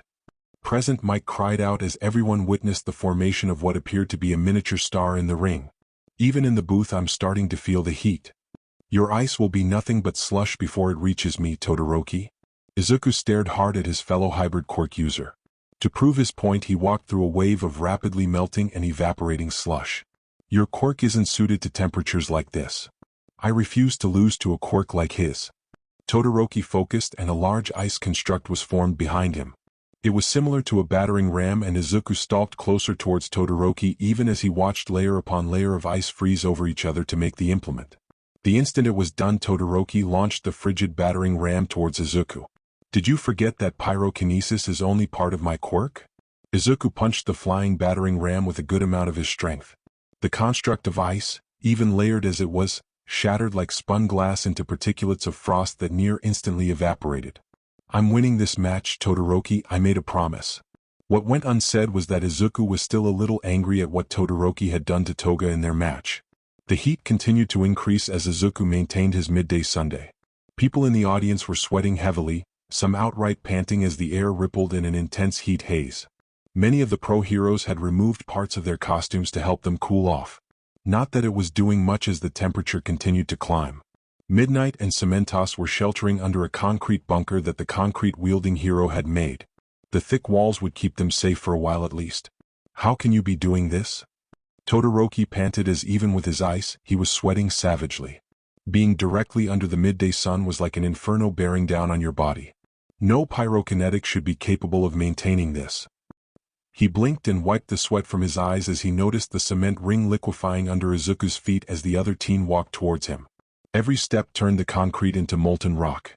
The entire ring behind Izuku was already lost as he continued his approach. "I told you before that this is the result of almost 10 years of hard work, Todoroki." Izuku answered his classmate as he continued his advance. Already he could see the other boy's skin turning red as it slowly began to burn even with his heat resistance. "Concede or I'll defeat you by force." "I refuse to lose to a quirk." Like Dash, Todoroki was cut off as Izuku blitzed forward and punched Todoroki in the face. The troubled half-cold, half-hot user felt his feet leave the ground. He experienced the weightlessness of reaching the apex of his launch via Izuku's fist and then briefly felt gravity reassert its hold on him as his vision faded out and the heat began to lessen. He hit the grass outside of the ring unconscious as the midday sun quickly dwindled away to nothing. "Whatever problems you have with fire quirks are going to hinder you in your hero career, Todoroki." Izuku looked down at the unconscious teen. "You can't hate every fire quirk, especially not when you have one yourself. You won't be any kind of hero by rejecting half of yourself." Todoroki is unconscious and out of bounds. Midnight called out as she came out of the concrete bunker that she and Cementos had been sheltering under. "The winner of the sports festival tournament is Midoriya Izuku." It took a second for the applause to start, but once it did there was no stopping it. Cheers, yells, and calls rang out for the verdette as he walked off the half-melted ring before he began to shrink back down. Both Midnight and Cementos stared at what was left of the ring after Izuku and Todoroki's match. The portion that wasn't melted was cracked and damaged from instantly freezing over. If this hadn't been the final match, Cementos would have needed to remake the entire ring before the next match would have been able to start. "Midoriya's power is absolutely insane, isn't it?" Midnight questioned rhetorically. "Indeed it is." Cementos answered anyway with a shake of his blocky head. "There you have it." Present Mike yelled loudly, making Aizawa grimace at the noise. "Midoriya Izuku is this year's sports festival winner. Make some noise for the Sun Hero." If it was even possible, the crowd got louder in their cheering and applause for Izuku. None could match Toga screaming herself hoarse though. "Midoriya home. Izuku." Inko was a fountain of happy tears as she watched her baby win the sports festival. "You did it, Aizu. That's my hero." Hisashi couldn't have been prouder of his son. He held Inko closely and provided her tissues as she happily bawled over their son's success. The Midoriya family was definitely celebrating tonight. Sports Festival Stadium. Shoto? Endeavor shook his head at his stubborn son. If you'd have practiced with your left side, your heat resistance would be much higher. You can't keep limiting yourself like this. A hero can't half do their job. He understood why his son resented his left side, why Shoto resented him. But he'd be damned if his son stepped into the world of heroics half-cocked and even less prepared.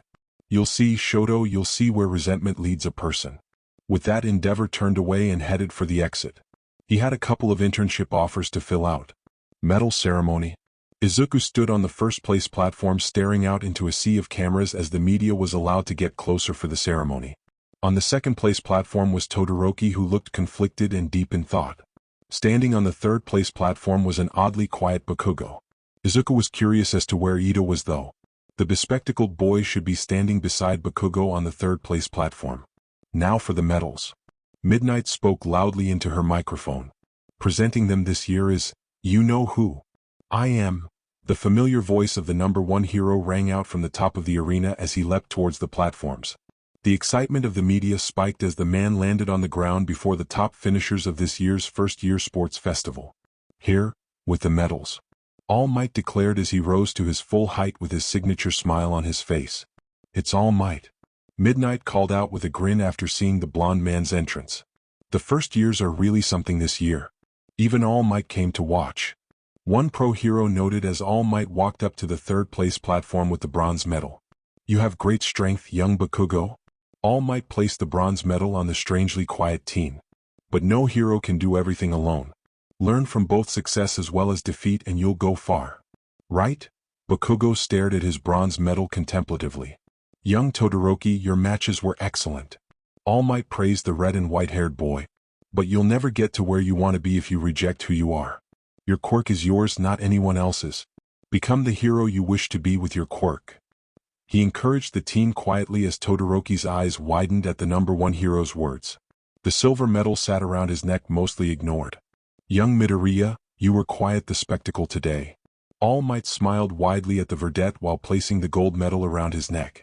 With the hard work you've clearly put into your quirk, I'm sure you'll go far in the hero world. The future is looking very bright. Thank you, All Might. Izuku was trying really hard not to either nerd out or panic with all of the cameras focused on him and All Might. If he used his quirk, this wouldn't be a problem, but he had to get used to this without relying on his quirk's effect on his mental state. These are your winners. All Might declared to the crowd and the mass of media cameras. But hold on, everyone. Everyone here today has the potential to be standing up here. We all witnessed it. Competition. Encouragement. Pushing each other to climb higher and higher. The students of today will become the heroes of tomorrow. In that spirit, let's have one final cheer. The crowd was abuzz with energy as they all prepared to say the famous motto of UA High. Everyone say it with me. All Might shouted out as he raised his arm, his index finger pointing into the air. 1, 2 and plus ultra. The entire stadium roared and thundering applause rang out. I'm glad they drowned me out now. All Might hadn't been heard saying, thank you for your hard work. Instead of plus ultra, due to the sheer volume of the crowd. That would have been awkward. End chapter. Chapter 16, Internship Offers and Hero Names. The long weekend that the UA students got after the sports festival was over. Toga and Izuku were returning to school under a rainy sky on their normal morning train. It's more crowded than usual. Toga noted on the packed train as she and Izuku stood next to each other, holding onto the overhead handles. Everyone's probably trying to get to their destination as fast as possible. The weather says it's supposed to rain all day. Izuku mentioned as he checked his phone for the forecast. Excuse me, but are you Midoriya from Class 1A? An average-looking man asked the verdette teen. That one question seemingly set off a chain of realization. Every passenger in the train car turned to look at Izuku. It was not that hard to recognize him, though. With his green hair, matching eyes, the freckles, the UA uniform. In the next second, a young woman, probably in college, noticed Toga standing right next to Izuku. The excitement in the train car increased even more. Soon everyone was praising the couple. Good job at the sports festival. You were amazing out there. The first man congratulated Izuku. You were first place in every round. You dominated. The competition didn't stand a chance. Another man gave Izuku thumbs up. You were so cool. The young woman smiled at Toga. You almost beat that Todoroki boy even without using your quirk. You really think on your feet. I was so impressed by your fights. A young man praised Toga with a grin. I laughed at how awesome your cavalry battle strategy was. Another commuter chuckled. Right? They couldn't even be touched. A responding laugh from a different passenger followed. When you melted that huge glacier over the stands, I was totally on the edge of my seat at home. A woman exclaimed with her hand over her heart. You must have worked super hard to get where you are today. Keep up the great work. An older man nodded to the two teens. Are you two dating? This came from a girl in a junior high school uniform and was followed by her friends giggling beside her. Izuku had to admit that being congratulated was quite the experience from so many people, but it soon started to get overwhelming. Everyone on the train praising him for his power and control of his quirk, some mentioning how his student pledge was one of the best they'd heard in years. It was all very much appreciated, but all at once was almost too much. Toga was grinning ear to ear from the praise. After years of people calling her weird or saying that her quirk was creepy and like a villain's, she enjoyed the genuine praise and support from the people. She'd made a real impression, a positive one too, on a lot of viewers for not solely relying on her quirk throughout the festival. When their stop came up, the commuters made a path for the two Hero Corps students to exit. Izuku and Toga thanked all of them for their support as they disembarked onto the train platform. Their attention was called back to the nice man that had first recognized Izuku. Do your best, heroes. He smiled brightly at the two teens. We will. Toga and Izuku smiled back and waved to the passengers as the doors closed. Leaving the train station, the couple walked the short distance towards UA under their shared umbrella. The two talked about what had happened on the train, and Izuku was happy to see how much of a positive impact it had on Toga. She was proving to both herself and to all those that had mocked her quirk while growing up, that she could be a hero. I guess this is what pro-heroes go through every day with the public? Izuku mused as he and Toga were getting close to the front gate. Toga. Midoriya. Ochako called out to the couple. The brunette was walking with Tsuyu, both with an umbrella over their heads. Ochako Tsu. Toga beamed at her friends after not seeing them for a few days. Good morning, Ochako Tsuyu. Izuku returned the greeting as they walked closer to the gate. Have either of you seen Ida? He hasn't responded to any texts I've sent him.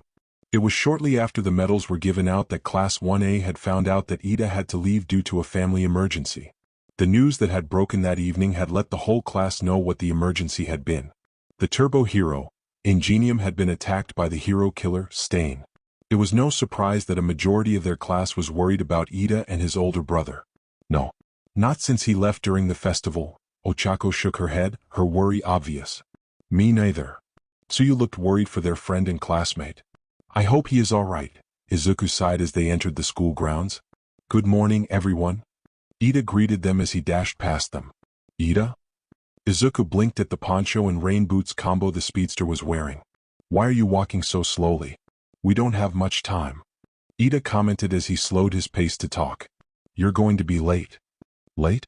But there's still 5 minutes until the first bell. Toga glanced at her phone for the time. We'll be early at this rate, Karo. Tsuyu mentioned with a nod as they got to the front doors. UA students should always arrive 10 minutes early. Tenya declared as they got to the shoes lockers and began to switch to their uniform shoes. Well, Izuku wasn't sure how to bring up the subject, but he knew he should ask. I heard about what happened to Ingenium, your brother. I wanted. There is no need to worry, Midoriya. I apologize for not replying to your texts these past few days and worrying you needlessly. Ida pulled his uniform shoes on. Everything will be fine. My brother's life isn't in danger. I wanted to congratulate you on winning first place though. I saw the highlights on the internet and you truly outshone us all. Good work. I hope I can get to your level someday. He nodded before heading for their classroom. Thanks. Izuku accepted the congratulations with a forced smile at his friend's back. It was clear that what had happened to his brother was weighing heavily on Ida's shoulders. The group walked into their classroom to see that everyone was happily discussing the aftermath of the festival. In particular, all of the attention they had attracted during the long weekend. It's so different when they broadcast the matches on TV, huh? Lots of people recognized me on the way here. Mina exclaimed with a bright grin. Yeah, me too. Ciro rubbed the back of his head. There were a bunch of kids in my neighborhood that all said the same thing every time they saw me though. Nice try. Jiro guessed and Ciro hung his head. People were staring at me too. It was kind of embarrassing. Toru giggled as her sleeves moved upwards, indicating that the invisible girl was covering her cheeks with her hands. Isn't that normal for you, Toru? Mina questioned playfully. Just one sports festival and now we're practically celebrities, huh? Kaminari chuckled at how quickly they'd become recognized. Don't get a big head. Jiro rolled her eyes at the blonde boy. As everyone was chatting, Izuku was making some small additions to his current quirk notebook. Having seen so many quirks at the sports festival, he'd spent his long weekend writing them all down and speculating about them. When he wasn't celebrating with his parents or spending time with Toga, of course. Is Mineta sick today? Kirishima commented on the short boy's empty desk. Now that I think about it, I haven't seen him today either. Sato mentioned with a thoughtful look. You okay, Kaminari? Shoji asked the electrification quirk user. Everyone turned to face him and noticed the blonde had stiffened up in his seat. It was a far cry from the relaxed attitude he'd had just a bit ago. Mineta may not be coming. Kaminari looked down at his desk. Aizawa wasn't kidding when he called us out for that prank with the cheerleading outfits. I'm actually on disciplinary probation right now. If I mess up again, I'll be out of the hero course. Oh damn, Mina blinked at him. I didn't appreciate the prank, especially not on national TV, but damn. We reap what we sow. Tokoyami spoke up from his seat. I'm not really sad about this, sorry not sorry. Toga shrugged, and her feelings were at least partially felt by the rest of the girls and understood by the boys. He was a creep, he always put his perversion first and never attempted to change. I can't really say he was hero material, you know? Still, Izuku let out a sigh. Losing out on your dream to be a hero has got to be devastating. Girls, Kaminari mumbled from his seat. Mineta's reason for wanting to be a hero was to get popular with a lot of girls. Of course it was. Toru let out a cross between a sigh and a huff. Good morning, students. Aizawa greeted his class as he entered the room a few seconds before the bell rang. Good morning, Aizawa-sensei. The class replied as the ones that weren't in their seats quickly took them. Only 2 seconds this time, that's better. Aizawa nodded to them as he stood behind the podium at the front of the class. We have 2 things to go over today. The erasure user looked at the class seriously. The first, as you might have noticed, is that Mineta is no longer a member of Class 1A. His behavior, his effort, and his display in the sports festival. Here the man's eyes narrowed onto Kaminari, who straightened up even more in his seat. Have all been less than acceptable for a hero course student. So are we getting a new classmate, or are we going to be a class of 19 from now on? Momo questioned after raising her hand. Come in. Aizawa looked towards the door as he spoke. It's time for you to meet your new classmates. The door opened and Shinso Hitoshi walked into the class until he stood next to the podium. There were many hushed comments and murmurs as the brainwashed quirk user stood before the class. I'm Shinso Hitoshi. I'll be your classmate from today onwards. Shinso gave a short bow to the 19 other students. Take your seat. We still have things to do today. Aizawa motioned to the empty desk and Shinso strode over to it and sat down. If one looked closely, they would notice a light in the tired-looking teen's eyes and a small grin on his face. I did it, Shinso thought to himself happily. I made my way into the hero course on my own merits. Even with a quirk like mine, I'm going to be a hero. It was understandable that he was incredibly happy about reaching the first step towards his goal, even if he refused to show it on his face. The second thing we'll be doing today is going over your first internships. Over the long weekend we received internship offers from pro heroes all around the country. Aizawa explained to the teens. The actual drafting usually begins in earnest during your second year, after students have gained enough experience to become immediate assets to the pros. This is so exciting. Mina was practically bouncing in her seat. In other words, Aizawa looked at Mina, who quickly quieted down. If a pro extends an offer to any of you, then it means they're interested in your future potential. These offers are often cancelled if the interest dies down after graduation. Adults are so selfish, Kaminari muttered from his seat with a grimace. So, we'll have to prove ourselves once we get picked, right? Toru questioned with her hand raised. Correct. Don't fret if you aren't picked right now. UA has deals with multiple hero agencies that are willing to take on those of you who didn't get offers this time around. Here are the offers for this year for Class 1A. Aizawa informed as he hit a button and the screen behind him switched on. Midoriya Izuku 5046. Todoroki Shoto 4008. Bakugo Katsuki 3275. Yaoyorozu Momo 1285. Ida Tenya 301. Toga Himiko 298. Kaminari Denki 272. Tokoyami Fumikage 108. Kirishima Ijiro 68. Ishido Mina 23. Yurariko Chako 15. Sirohanta 14. Shinso Hitoshi 5. Normally the numbers are more spread out, But this year the top 3 have caught everyone's eyes. Aizawa mentioned flatly at the large discrepancy between offers. Murmuring immediately broke out among the students, all with varying reactions. Many were happy that they had actually received offers even though they'd been taken out early in the 3rd round. Some noted the varying amounts curiously between those that did receive offers. Over 5,000. Midoriya, you're so popular. Kaminari gaped at the huge number that eclipsed all the others. Man, such a huge difference, Siro noted, even though he was very happy to have received the offers he did. Being instantly shown up by Todoroki in their match hadn't inspired confidence in the tape Quirk user. Those pros obviously don't know a good thing when they see one. Aoyama grumbled at not having any offers. He'd made it to the 3rd round too. Midoriya first, Todoroki second, Bakugo third. Kirishima noted the order. It's the same as their placement in the festival. Sato nodded along with the redhead. Yamamo, you did great, over 1,200 offers. Jiro smiled at her friend. I'm very happy that so many pro heroes see potential in me. Momo's eyes were sparkling and the ravinette was bouncing slightly in her seat. Cute, was the thought of everyone that saw it. Ida. We got offers. Ochako was shaking the engine Quirk user by the shoulders from behind. Her excitement was through the roof. You all got a brief glimpse of actual villains at the USJ. But getting to work directly with pro heroes in the field firsthand will be a much more informative experience. Aizawa mentioned to the teens. That being said, you'll need hero names for your internships. Hero names? The majority of the class whooped with joy. This is starting to get fun. Mina chirped and cheered. Aizawa's eyes glowing red with his quirk silenced the excited students. These hero names will likely be temporary. But take them seriously or dash. You'll have hell to pay later. Midnight cut Aizawa off as she threw open the door to the classroom. Several of the guys perked up and let their eyes follow the woman as she strutted into the room with a sway in her hips and her hands behind her head. What you pick today could be your hero name for life. You better be careful or you'll be stuck with something utterly indecent. It's Miss Midnight. Several of the students called out in unison. Yeah, she's got a good point. Aizawa acknowledged as Midnight stopped beside the podium. Midnight is going to have final approval over your names. He bent down to pick up his yellow sleeping bag off the floor. It's not really my forte.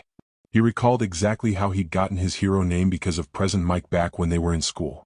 The name you give yourself is important. It helps reinforce your image and shows what kind of hero you want to be in the future. A hero name tells people exactly what you represent.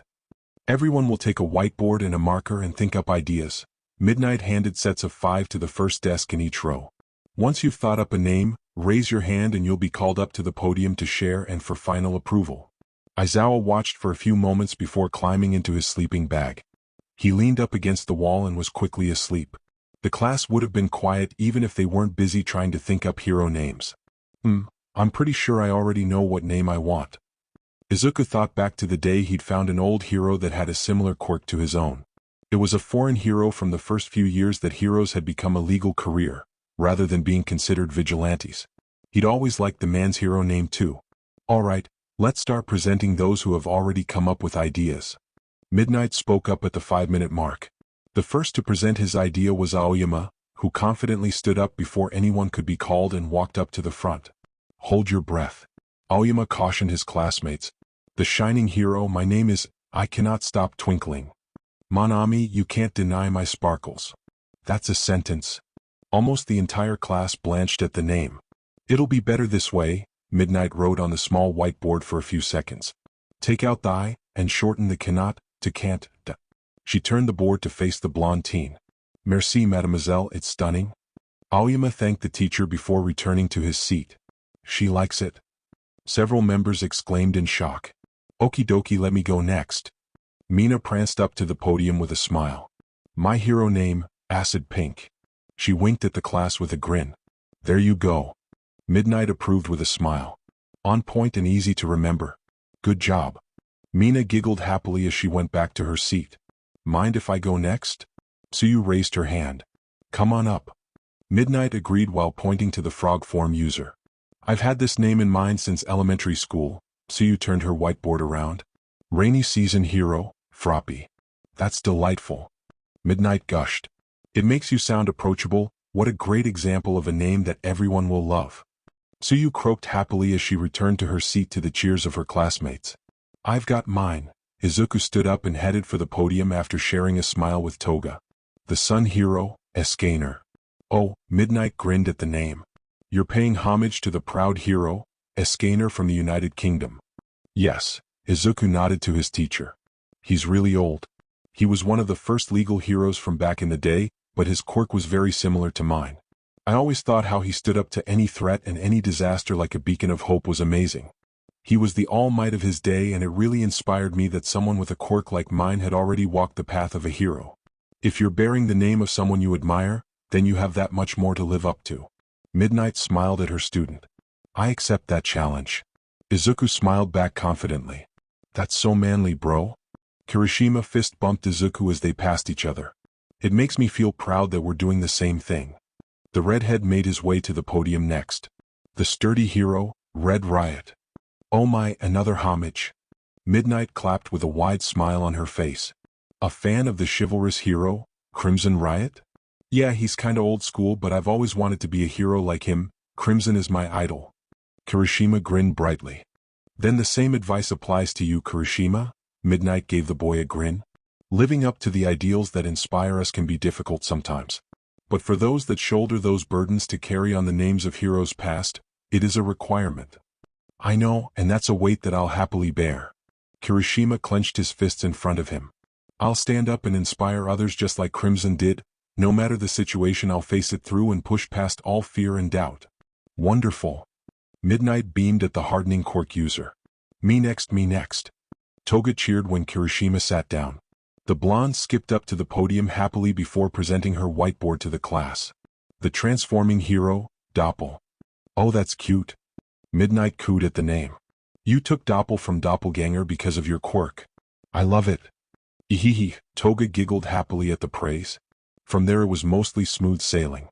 Jiro had named herself after her quirk with Hearing Hero, Earphone Jack. Momo had done much the same with the Everything Hero, Creati. Sato had chosen the Sweets Hero, Sugarman. Siro was the Taping Hero, Cellophane. Kaminari had proudly declared himself to be the Stun Gun Hero, Charge Bolt. Tokoyami had gone with Jet Black Hero, Tsukuyomi. Shoji had used a portmanteau with the Tentacle Hero, Tentacle. Toru had gone simple with Stealth Hero, Invisible Girl. Ochako's Weightless Hero, Uravity had gotten a coup from Midnight before being approved. Koda had gone with the Petting Hero, Anima. King Explosion Murder. Bakugo declared only to be instantly shot down by Midnight. Shoto. Todoroki had just decided to use his name. He didn't have a concrete idea of what kind of hero he wanted to be just yet. I don't really have anything planned. Shinso admitted to Midnight. That's fine, you've only just transferred into the hero course. Midnight cut the new student some slack. Make sure you think about it during your internship though, some real experience might help you decide. Thank you, ma'am. Shinso gave a short bow from his desk. This is going more smoothly than I thought it would. All that's left is Ida and Bakugo, who needs to rethink his. Midnight noted. Ida looked down at his board and began to write for a second before he stopped, hesitating on the name that had come to his mind. He thought back to when he'd seen his brother in the hospital. His brother, Tensei, had confessed that his injuries were bad enough that he would not be able to keep working as a hero. It had nearly broken Ida's heart to see his brother in that state. To hear from his role model and elder brother that Ingenium would have to retire when he'd always done so much good. It had always been Ida's plan to learn under his brother's tutelage as a sidekick after he graduated. But now that future had been ruthlessly cut down by the hero killer Stain. Will you take the name Ingenium for me, brother? Tensei had requested that day in the hospital. I'm sorry, Tensei, I can't. I'm not worthy of such a name, not yet. Ida shook his head before he erased what he had written. He simply wrote down his own name as Todoroki had. Are you sure? Midnight seemed disappointed but accepted it. She was fairly close friends with Tensei. It wouldn't surprise her if he'd asked his little brother to take on the name Ingenium for him. Lord Explosion Murder. Bakugo declared to the class. That's basically the same thing. Midnight stated flatly. If you can't come up with something less violent, then you'll have to use your own name too. Why don't you be Explosion Boy? Kirishima shouted out a suggestion. Siro and Kaminari both cracked up laughing at the name. You shut up, shitty hair. Bakugo roared back at the other boy. He eventually agreed to just use his name for now, after a few more attempts and variations of the last two names. Alright, Eraser, wake up. Midnight shook their homeroom teacher awake. We finished with the names? Okay, I'm up. Aizawa blinked for a moment before standing up inside his sleeping bag and then letting it drop down to his waist. Now that everyone has chosen their hero names, we can go back to talking about your internships. He gazed out over his class to make sure they were all paying attention. They'll last for 1 week. As for who you'll be working with, those with offers will choose from the ones that were sent to them. Everyone else will have a different list to choose from. You have a lot to think about. There are roughly 40 agencies from around the country that have agreed to take on interns from your class. Each agency has a different specialty that their heroes focus on. Keep that in mind. If you plan to be a rescue hero in the future, you'll want to choose an agency that specializes in that field. Midnight offered a simple example to the class. Think carefully before you decide. Aizawa instructed his students. Yes, sir. The class replied in unison. The bell rang and the lists were passed out for the students to look over during the break before the next class started. I want to fight crime and bad guys in a big city. Kirishima grinned as he looked over his list of offers. I'm hoping for a place with a lot of water, maybe a lake? Tsuyu looked at the list she'd been given thoughtfully. Just turn in your choices before the weekend. Aizawa informed them as he and Midnight left the room, the modern hero art history teacher waving to the kids with a smile. We only have a few days? Zero cried out in dismay. Yes, so you should start now. Aizawa replied before closing the door behind him. Chatter filled the classroom as the students looked over the various lists. Toga and Izuku were happily comparing agencies when Toru spotted a specific name on the yellow-eyed girl's list. Whoa, Toga-chan has a big name on her list. Toru exclaimed as she hugged her friend. Who did you get, Toga? Mina was already super interested. Ed shot. Toru answered before Toga could. The number 5 pro hero? Kaminari shouted in shock. That's super impressive, Toga-chan. Tsuyu smiled at her friend. She's not the only one either. Jiro spoke up from her spot next to Momo. Yamamo has an offer from him too. I do. Momo blinked, having stopped on the name Uwabami and had been considering the woman's history and popularity. Her eyes went down to the spot on her list that Jiro was touching with her jack. I do. The creation Quirk user exclaimed excitedly with sparkles in her eyes. Ed shot would be a good fit for both of you. Izuku started mumbling about the number 5 pro and his style of hero work. Momo listened intently and tried to keep up to hear what benefits her classmate came up with. Toga just giggled since she was used to it. I wonder who else I have on my list? Tokoyami flipped through the pages until he stopped dead on a particular name. Hawks? Really? The raven-headed teen muttered in shock. The rest of the class with offers started flipping through their lists as well, hoping not to miss any particular heroes like those in the top 10 that had seen potential in them. He's on here. Ida mumbled quietly as he saw a specific name that he knew was based in Hosu City, the same city his brother was attacked in. Manual. End chapter. And that's it for today. I hope you enjoyed. Support the writer. Don't forget to like, sub, share, and donate for more videos.